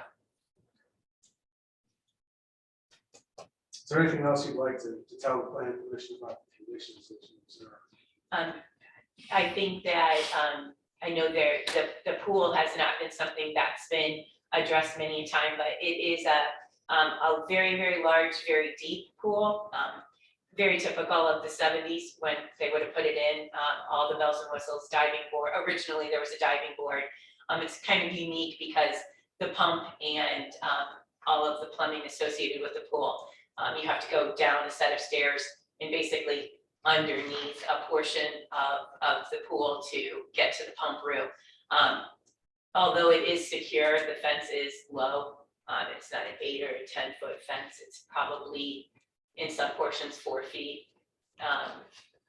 And a quick hop right over, or I think a strong push on some of those pieces of fence could allow for access into that area, of which there is usually always a bit of standing water in it.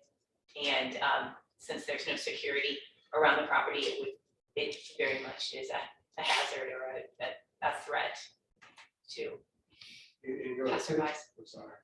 In your opinion, based on your experience and your duty to license hotel pools, does the pool constitute a nuisance? It does.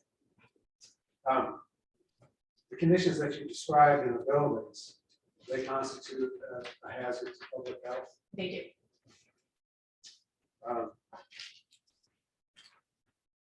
And do they violate the health laws and regulations of Johnson County State? They do.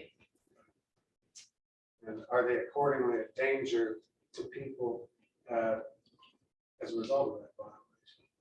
We would consider it an uninhabitable structure, or or uninhabitable structures, plural. Are they blighted as well? Some more than others.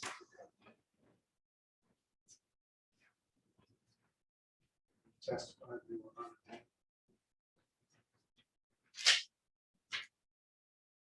I have nothing further at this time. I have no question. We have no further testimony on our original case. We may have testimony in response to what Mr. Paganelli presents.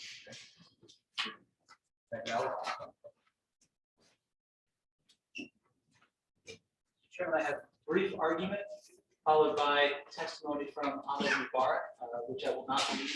He will speak to the commission as typically commissioners speak to the commission without assistance of counsel. Members of the commission, this hotel is in rough shape. I'm not going to lie to you about that. I'm not going to sugarcoat it.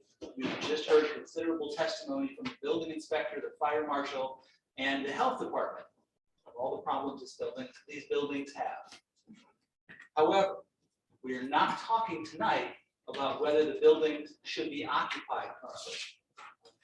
There's already an order in place from the Johnson Superior Court rendering these buildings unoccupied during the pendency of a lawsuit. This is important because this is a lawsuit that the city filed itself. The city asked for a preliminary injunction that no one occupy this building so long as the lawsuit is pending. We've asserted a counterclaim of that lawsuit. Why is this important? Why am I talking about the lawsuit? Because what the city is trying to do tonight, with all due respect, is to use this plan commission as an end around a lawsuit that they filed that's been pending for 5 months.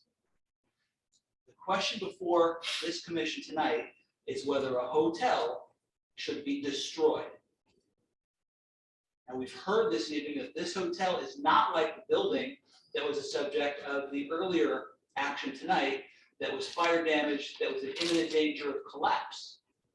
I spoke with Mr. Seal, he admitted as much. This is an issue of a building that needs substantial repairs. I'm not going to say otherwise, but it is undisputed that those repairs have been and continue to be underway. And they're underway while the hotel remains closed pursuant to court order. There is no evidence before this commission that the hotel is in danger of collapse. To the contrary, everything this commission has heard this evening is about fixable interior issues, smoke alarms, circuit breakers, GFCIs, carpet, furniture, compliance with codes. This thing certainly needs to be cleaned from top to bottom, and it may not be fixable by the current owner.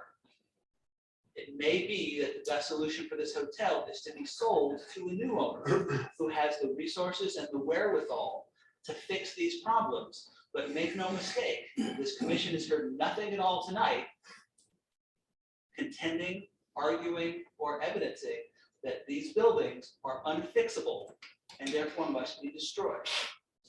What the city is asking tonight, again, is an end around the judicial process. Once these buildings are destroyed, nothing else matters. Millions of dollars of value, millions of dollars of private property are gone, destroyed into a pile of rubble. I would submit that that does not serve the citizens of Johnson County, and it certainly doesn't preserve the property rights of my client, and it jeopardizes the property rights of anyone else. The fact of the matter is that this building, at this moment, poses a risk to no one. When I say this building, I mean all three. This facility, at this moment, and while this lawsuit continues to pen down in Franklin, poses a risk to no one.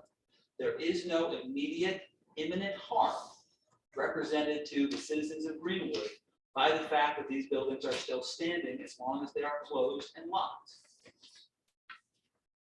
So for that reason, I would submit that the city's request is at the very best premature. There is a lawsuit pending. It needs to run its course. I would therefore ask that this commission deny the petition outright because the city has not established that this building should be destroyed and reduced to rubble. Or as an alternative, that this commission table the city's request, leave the building standing with a preliminary injunction intact until this lawsuit runs its course. Because what if the city loses the lawsuit? What if my client somehow wins the lawsuit?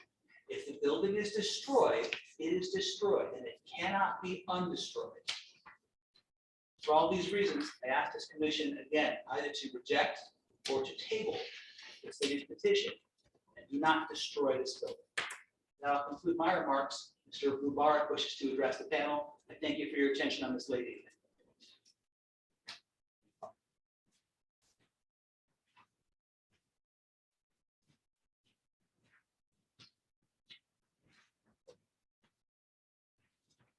You need to be sworn in, please. Swear to tell the truth, it's true to the best of your knowledge. Okay. Good evening. Mr. Chairman, council members.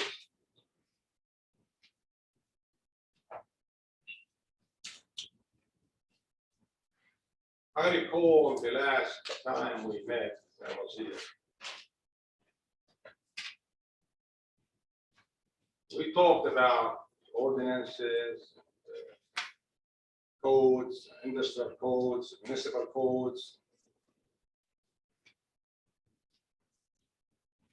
However, we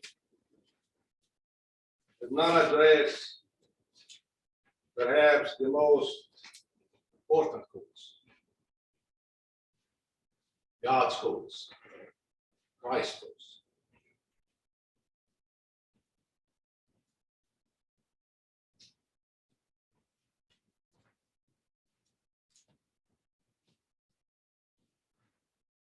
Ladies and gentlemen, the Bible says, Psalm 24:3, who may ascend into the hill of the Lord, and who may stand in his holy place? The answer is, he who has clean hands and pure heart.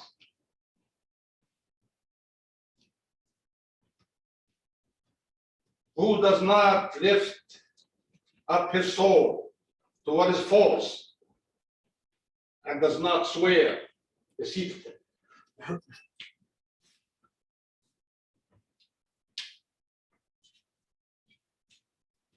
The Lord says, you shall not oppress your neighbors, nor rob them.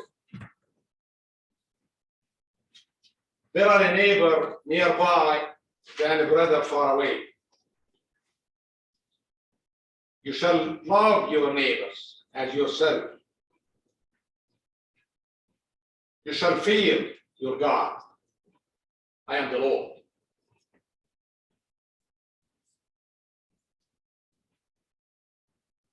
Do what is just and right. Owe nothing to anyone except to love one another. For he who loves his neighbors has fulfilled the law. Truly I say to you, to the extent that you did it to one of these brothers of mine, even the least of them, you did it to me, the Lord says.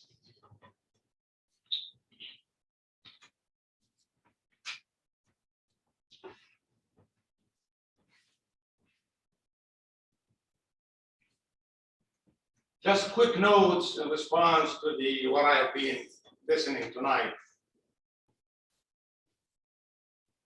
Start with the intense suites and the red roof have a lot more higher police codes than us. And this is on record. You know what the problem is? Well, it's to their fortune, I guess. They don't have the land we have.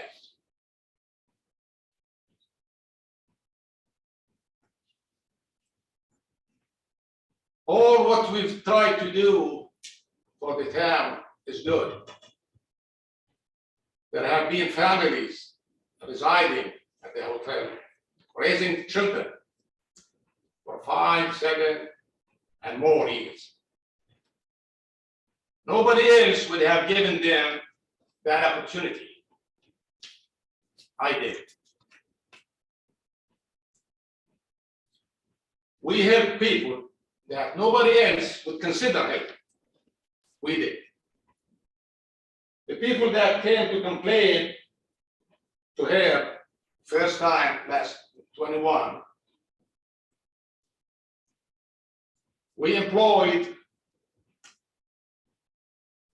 and they took advantage of the situation. They were stealing and doing drugs and doing wild things. So we had to let them go. And they went and complained. The same thing recently in 22, we had 5 people that again were homeless, and we employed and gave them rooms, roofs over their head, jobs and status. Then they turned out to be stealing and doing drugs. So we had to let them go, keep the place clean. These are the people that went and complained to her. When she said people complain.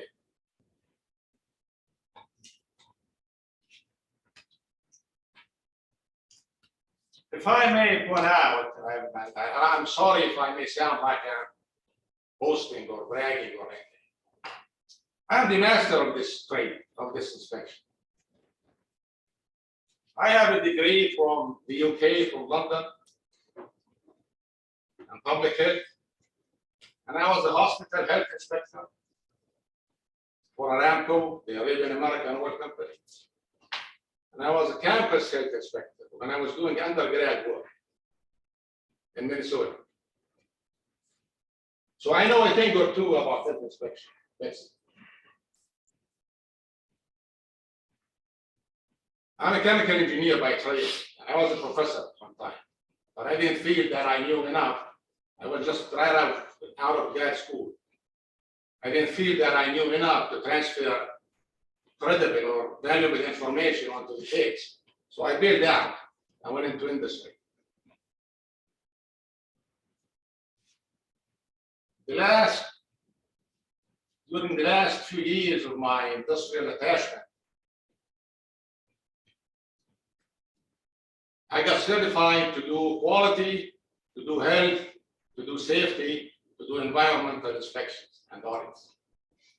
I'm certified by what they call ERICA, the International Register of Certified Auditors. Of course, this can be verified. I am on the website. And they contact me from all over the world. and PECB, what is called Professional Evaluation and Certification Board. I travel around this country, like today I should have been in Pennsylvania. Auditing and inspecting. Go behind military side. And that's what I do for the government.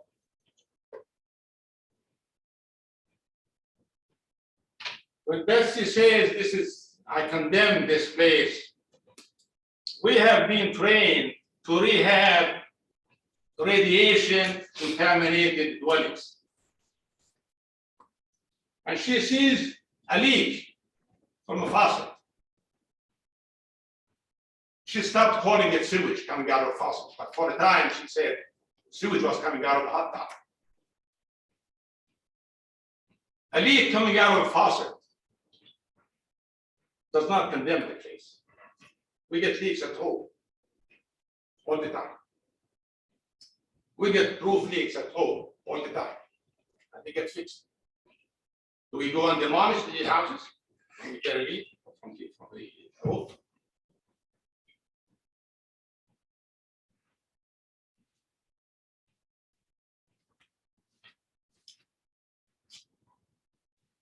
This property does not belong to a corporation, multi-billion-dollar corporation.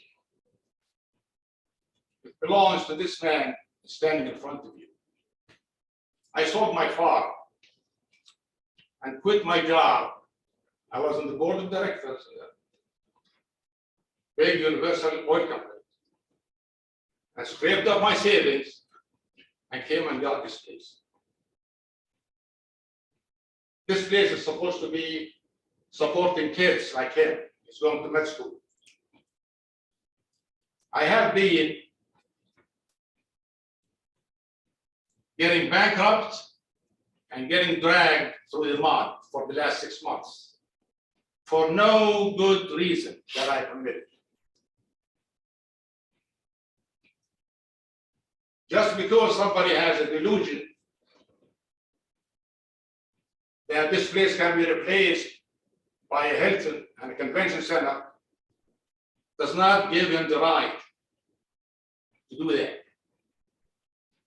People come to Greenwood to go to the Fannie Suite Hotel. It's a landmark for this town and this state.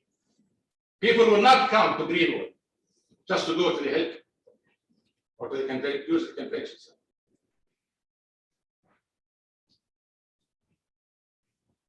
I personally worked hard on that hotel.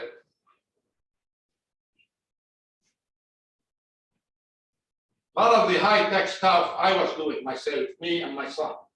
I trained him.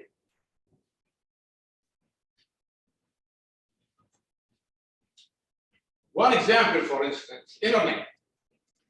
We did not have internet when I first moved. And the walls are concrete. Solid steel and concrete. All this tornado that took place, nothing happened to the hotel, even the exterior part or anything like that. It's a solid steel. And when I was putting wires to install the internet through these thick, strong concrete walls, I realized how sound and how good that structure is. And I conveyed that to Mr. Steve. There is nothing wrong, Mr. Chairman, council members, with these buildings. I can tell. I go around the country, like I said, and help them with their improvements. But the intention that I go with is to help them improve, not to knock them down and intimidate them. These inspection processes that they so-called carry, every time they come around, they come with a clean sheet.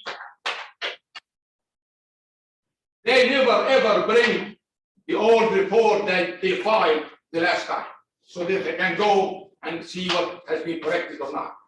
And I defy that. Anybody produce them. They kept saying, you go to the media, of course, television, daily newspapers. You go to the Fannie Suite Hotel, and there is a shooting every day or stabbing every day. And when we challenge them to produce one single record of one stabbing or one shooting, they stop saying that. Nobody ever said that tonight. Because it's not true, it's not there.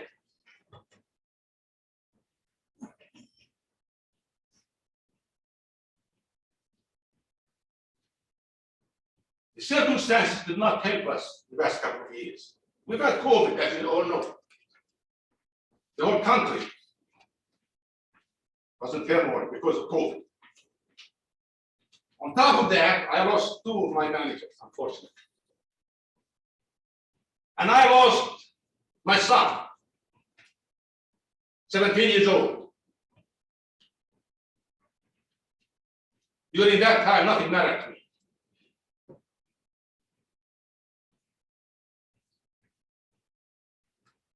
Those things that they mentioned, this is some TLC thing, that tender loving care type thing that can be done. But it takes 2 weeks, a month or so, to write a decent statement of work to any contractor. And they come around every week, just about, with a clean sheet. We want to do inspection. But do inspection with what? No criteria, no scope. Anybody walks around, whether you see a chair sitting there, oh, that chair shouldn't be there. It should be here. Some furniture was replaced, and they didn't have time to move it where it's supposed to be, dumpster. Oh, there's a lot of furniture, a lot of garbage and trash, balconies here and there. It all boils down to what is the underlying objective of these inspections, Mr. Chairman, council members. When I go out to inspect the site, I go out of my way to help them. I discuss the findings with the commander and his assistants. Then we give them time to write plans and come back to me. Not do anything, just write plans. And we go back the year after that date to verify, see things, if they have been done and how they have been. This is inspection. This is improvement. This is genuine care.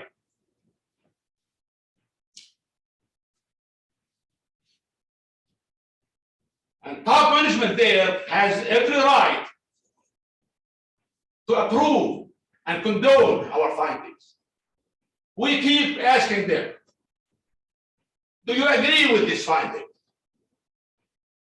Because he may have an explanation that I did not get, I did not have, I was not informed about. Why?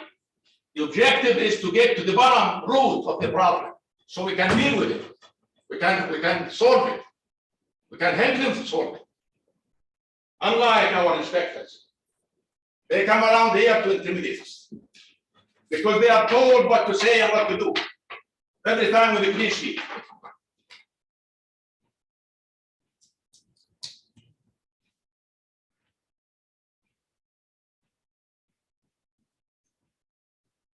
This is my lifetime investment.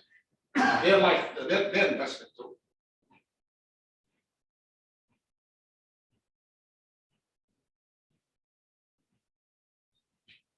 I worked hard in my life for that investment and for what I do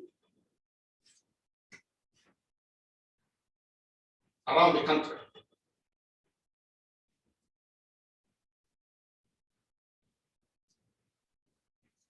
Mr. Chairman, council members, All I'm asking, just time. Either to do it myself with the help of people, contractors that is, or sell it to somebody that has the resources, including financing. It has been hard 6 months with no income. And I still have to pay bills. Even though the hotel had no guests, we were not taking in guests. I still have to pay utilities, subscriptions, or you know, the rest of it. Why somebody is so interested in bankrupting me and dragging me through the mud? What did I do? I helped this town. I elevated the reputation of this town. Wherever I go, they will say, who's this guy from? Where is this guy from? I address myself from Greenwood, Indiana. Why am I getting this treatment? In the old country, Jordan, where I come from, I was born. Whenever they see somebody coming into town, the very first minute, everybody goes out to accommodate. Everybody goes out to help. Everybody goes out to see what they can do for him. Everybody here is ganging up against me, to kill me. What did I do? And they know deep down what they're saying is very different from what they feel. I know some good men here on this panel, but they can't say other than what they were told to say.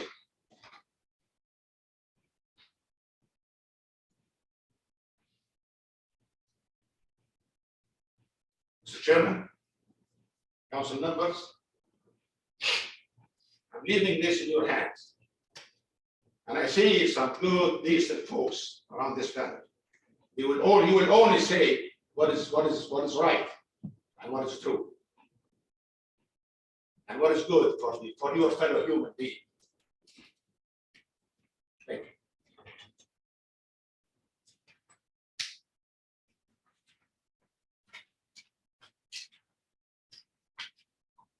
Mr. Chair, I have no cross questions. However, if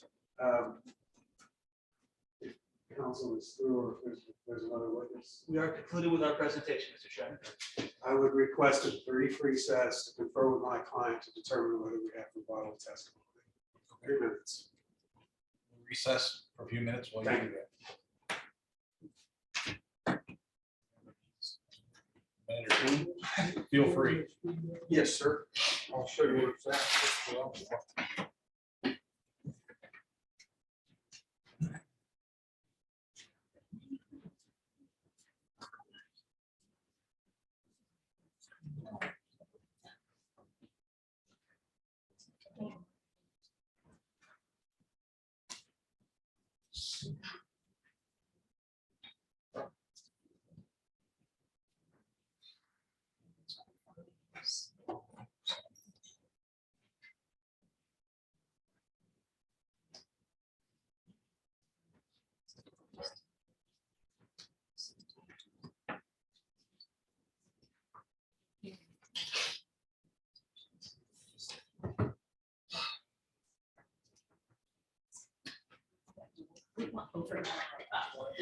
Yeah.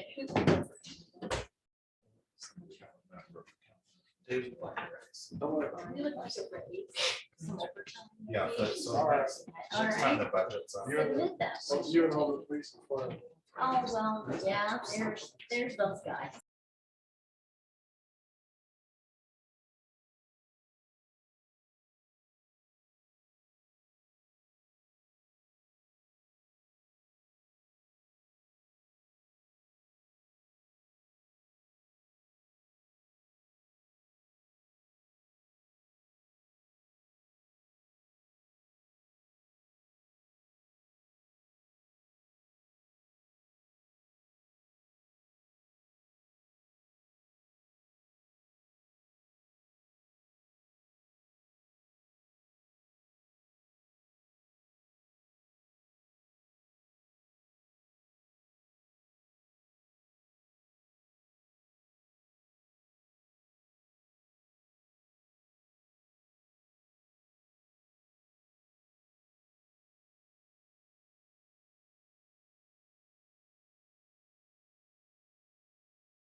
what our, Oh, yeah. Are you ready? Is everybody- I'm good. Mr. Barrett, are you ready? Yes, sir. We're ready to proceed. Okay, we'll end our recess and go ahead and proceed. Thank you. A brief rebuttal testimony from Mr. Seal. Okay, thank you. Mr. Seal, you've already been sworn in. You're still under that requirement. I understand. Mr. Seal, you're familiar with the Plan Commission's prior order in this case, which is one of our exhibits, correct? I am. And it was issued after the November 14th hearing, is that correct? That is correct. Has the owner appealed that order? No. Has the time expired in which to take an appeal? from that order? Yes. I have nothing further. No problem. Council's already made his close, or at least part of it. I'd like the opportunity to make closing argument as well. Mine was opening, I think it's pretty late. My guess is you folks have heard enough from us. If Council has a statement, I probably want to make a statement as well. But I defer to the commission. We'll allow closing.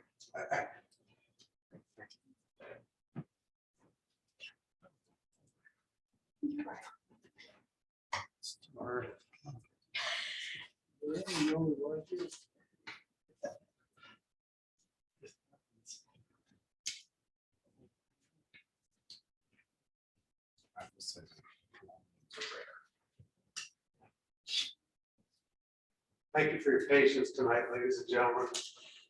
I will be brief. You have heard plenty of evidence, and there's not much to add. But I do want to clarify a couple of things that were brought up by opposing counsel. And that's why I asked Mr. Seal just now if there had been an appeal of your November 14th order. The answer was no. The answer was also that the time has elapsed, and your counsel can advise you of this, in which to take an appeal. So when counsel says that what the city is trying to do is an end run around the lawsuit that the city filed, nothing could be further from the truth. The lawsuit that is pending right now in Superior Court 4 says two things. The defendant landowner breached the agreement reached in front of you on October 24th, and that was the subject of the injunction. And two, the amended complaint, which is a tab 4, and I encourage you to look at it. Tab 4 of your documents says the November 14th order of the Plan Commission, which was an order to vacate and to abate violations, has not been complied with. Plan Commission, you all gave 10 days. We've all discussed. You heard from 2 or 3 witnesses. It was November 14th, 10 days was Thanksgiving. We went out on the 28th. It wasn't abated. There's been tacit admissions that it wasn't abated. Those are the only issues in that lawsuit. The issues before you tonight are whether the status as a result of the subsequent inspections meets the standards of IC 36795, the subparts that I recited at the beginning. Meaning, does the general condition of the property warrant removal? And in essence, have prior mitigation attempts, prior abatement attempts failed such that further inspection and further abatement is required? And the answer to both those questions, based on the evidence before you tonight, has to be yes. You heard testimony from 3 separate people who are familiar with the property, who have inspected it over a course of years, who testified to the ongoing presence of mold, of broken fixtures, of electrical violations, of safety violations, of the accumulation of trash. It's all there in front of you. Exhibits 7 through 11 in the packet recite all of them. You've heard plenty of it. I won't try to go through each room from the perspective of each of the witnesses. The one thing that I want to emphasize is what I said at the very beginning, when I asked you to take administrative notice of the prior proceedings regarding this property. This isn't the first time we've been here. when council and the owner say, please give us time, there's no emergency. The answer is, how much time is enough?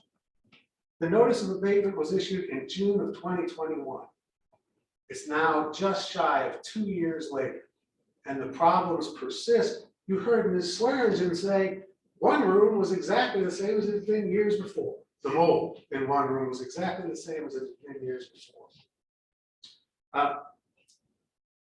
And you also heard testimony, and you heard it in November too, regarding some of the electrical problems that I think we all, in our common experience as responsible adults, on one hand, know, sorry for this bad sentence, no, wouldn't take too much to fix.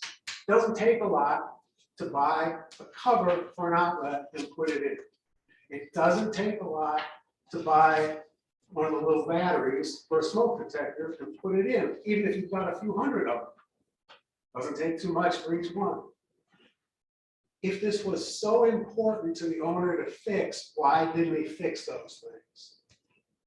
If he lacks the wherewithal to fix the bigger problems, that's not a defense, but that's a different issue from him saying to you, I just need time to fix it. Why haven't you so far? That's the issue.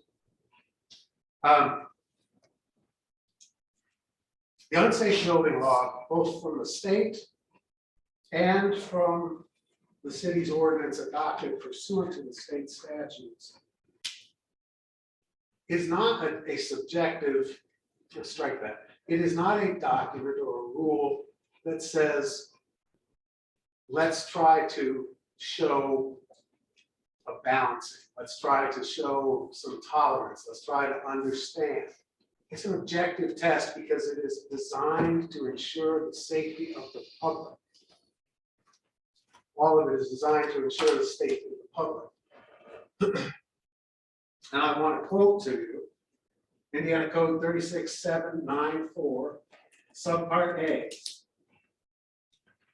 For purposes of the unsafe building law, a building or structure or any part of a building or structure that is in an impaired structural condition that makes it unsafe to a person or property, a fire hazard, a hazard to the public health, a public nuisance, dangerous to a person or property because of a violation of a statute or ordinance concerning building condition or maintenance, or 1, 2, 3, 4, 5, or number 6, vacant or blighted and not maintained in a manner that would allow human habitation, occupancy, or use under the requirements of the statute or an ordinance is considered an unsafe building.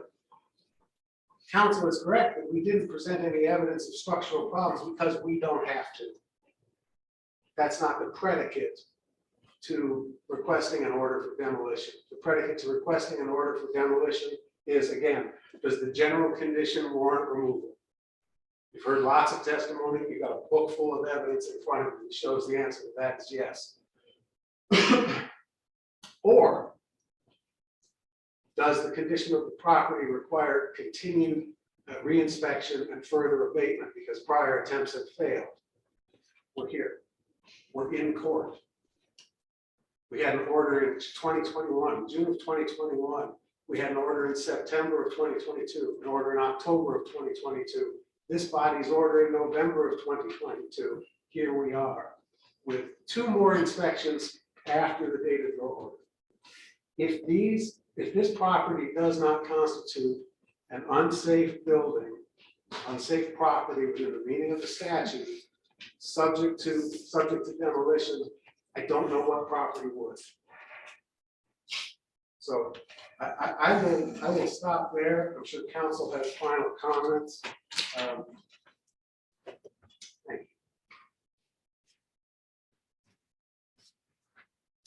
you.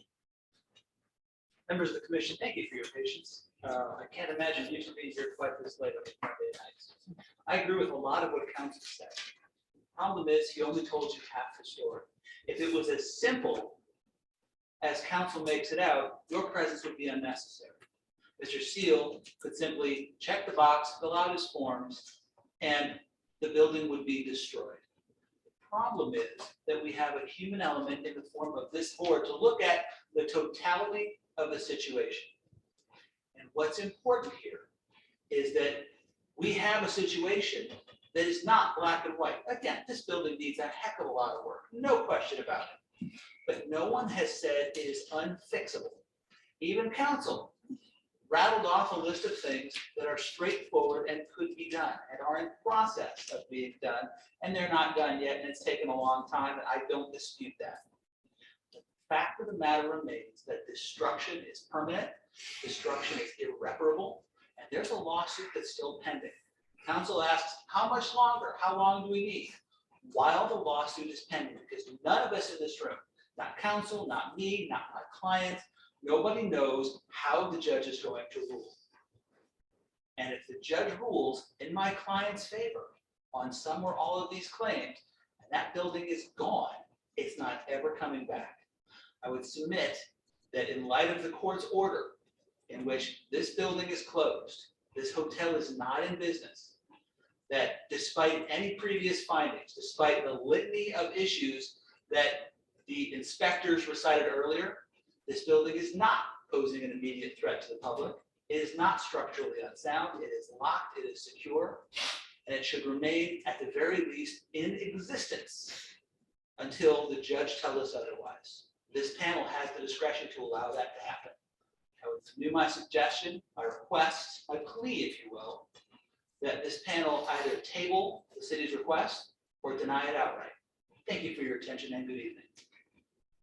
Mr. Chairman, as the party with burden of proof, I'd like to last word. Very briefly. Council, in both his opening and closing remarks, stated that the property is not a danger to anyone and that it's not an emergent situation. That's my summary of his comments. The unsafe building law contains provisions for emergency relief. We have not sought emergency relief. We are seeking relief under, for lack of a better term, the regular portions of the unsafe building law. So, council, to say to you, well, it's not an emergency because there's a lawsuit going on. We never said it was, and that's not a predicate for your action. I've already stated what the predicates are for your action, and they've been met. Thank you.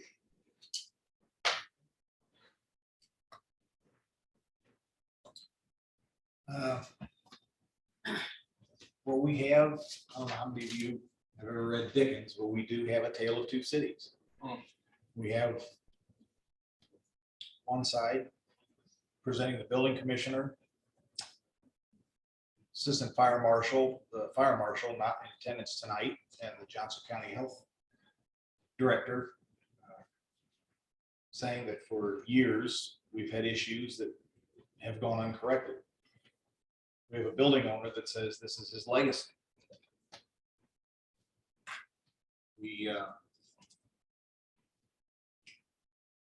We've received all the evidence. The Plan Commission will need to conclude the hearing and make findings and take action to either affirm the building commissioner's order, and we have no time limitations. We can issue tonight. The building's order is effective tonight and it's over. We can put a time frame on it. Number two, we can rescind the building commissioner's order. Or number three, we can modify the building commissioner's order. However, unless the person to whom the order was issued or their counsel, the order may be modified only in a manner making the terms less stringent. I don't know how you can make it more stringent other than issuing the, we need to tear the building down. I want to open it up for any questions, any comments, any discussion the Plan Commission has on this. Well, it's a really bad situation. I mean, I've been involved in legacies myself, older buildings, and normally you have the health department in, or building commissioner, or fire marshal, and they tell you what the problems are. You have a construction plan, and you have a named contractor with you every time. We've had a few meetings already. That's my biggest problem is where's the contractor? What's the construction plan to remediate the problems? And why hasn't there been movement? There's been no movement. So to not fulfill the commitments of the building commission, I feel like we're just putting people in harm's way if there's no movement. Continue to send police and fire personnel out there for the same thing for 2 years. I mean, how do you, I mean, your speech was interesting, but at the end of the day, what are you doing to fix the problem? That's my biggest question. I'm not seeing any movement. And then I hear it's not a danger anymore because it's not open, but it's a danger to, if there's smoke, we've got a fire, we've got fire personnel from our city, other cities that we're asking to come help. I don't want us on the news for anything happening to them. Well, along these same lines, it might not be open to the public and occupied, but if these construction efforts are ongoing on an ad hoc basis, we could have drywallers in there. You can't pull a fire alarm if they see a fire. So it could be a danger to construction workers. True. And all buildings have a lifespan. And that lifespan of any building is predicated on maintenance, corrective maintenance, and input with money and time and materials. No building lasts forever. It doesn't last very long at all, if there's none of that going on. So building lifestyle, life history, life expectancy is based on maintenance.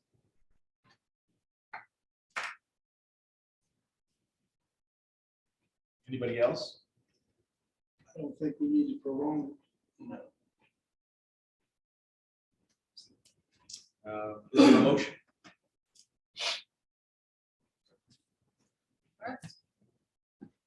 We're not used to pre-planned.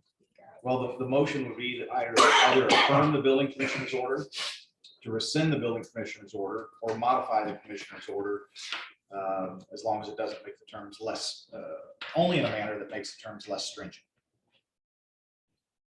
Well, you can actually make it more strict since they were here. Oh, okay. You can only make it less stringent they're not if they here. did, if they were not here. and Okay, did thank not you. Participate, yes. Thank you. Mr. President, does the building commissioner's order have a date or a timeline on it? If I might, Please. it's 15 days from the date of the hearing. That they are supposed to have a substantial beginning is the statutory language to the process of demolition. And you're not required to follow that timeline. We can extend it. You could modify to make it longer, you could make it shorter and make it more stringent if that Yeah. was your desire. We're not qualified, or we're not required to follow the timeline. And just to clarify for the commission, the property owner would have to be the one who performs the demolition, and if he doesn't, the city would take steps to perform the demolition. Is that correct? Yes, pursuant to the statute, if that's the order, it is incumbent on the property owner to undertake the action by the deadline that this body sets. Failing that, the building commissioner has the authority to step in instead. And then there's a whole procedure that goes on. Mr. Chairman, I'd like to make a motion to affirm building commissioner's findings, reports, and proceed as such. A motion by Mr. Milborn, Second. and a second by Mr. King. Motion is to affirm the building commissioner's order as written. Is that correct? Yes, sir. Okay. All those in favor, please show a sign of your right hand. All opposed, same sign. Motion passes 9-0. So the building commissioner's order has been affirmed. And there are 15 days to have substantial efforts in place. Am I saying that right? It's substantial. If I might, sir, I prepared a draft order and findings for your consideration. I also have it in Word on a flash drive for your council to make amendments to. And that document, if you adopt it or adopt in part, refers to 15 days to make a substantial beginning, which is the statutory language. Well, we've had a motion and it's been seconded and voted on. And the way I understand the motion, it's to affirm the building commissioner's order with 15 days. To make substantial beginning towards the demolition of all buildings on the premises. Yes, all improvements, All improvements. all structures. Okay, That's a 9-0. What is the plan commission's pleasure on accepting a proposed findings in order by building commissioners council? yes. Sean, I have a copy, council. I'm simply trying to address the issue that we had at your November 14th hearing, when, in the absence of such a proposed order, it was then incumbent on council to try to draft the order before. That's all. I'm not trying to get any further than that. As I said, I have a copy for opposing council. He has requested Mr. Paganelli. I mean, I'm happy to review anything, but my understanding is that there's already been an order issued and that the commission has affirmed it. I'm not sure, A, the use, or B, the propriety of introducing a new order. That being said, I'm happy to review anything if I have the opportunity to object if appropriate.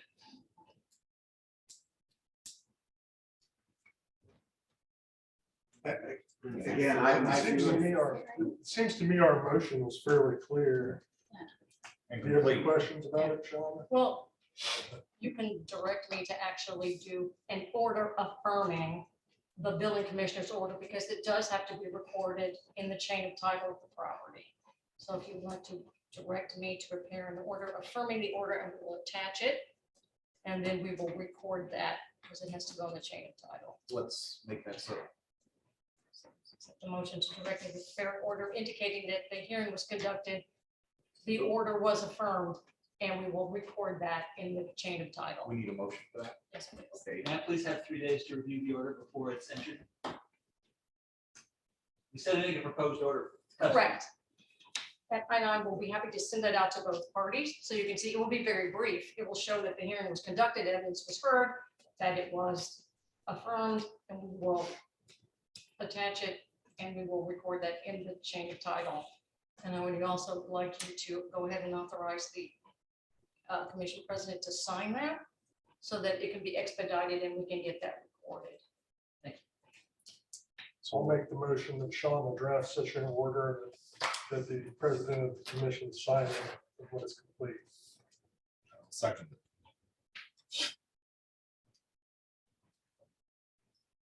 Those in favor? Just, I'm making a few notes. Okay, we've have a motion by Mr. Alexi and second by Mr. King. Any questions about? Seeing none, all those in favor, please show by raising your right hand. All opposed, same sign. Motion passes 9-0. Ms. Coons, if you would do that.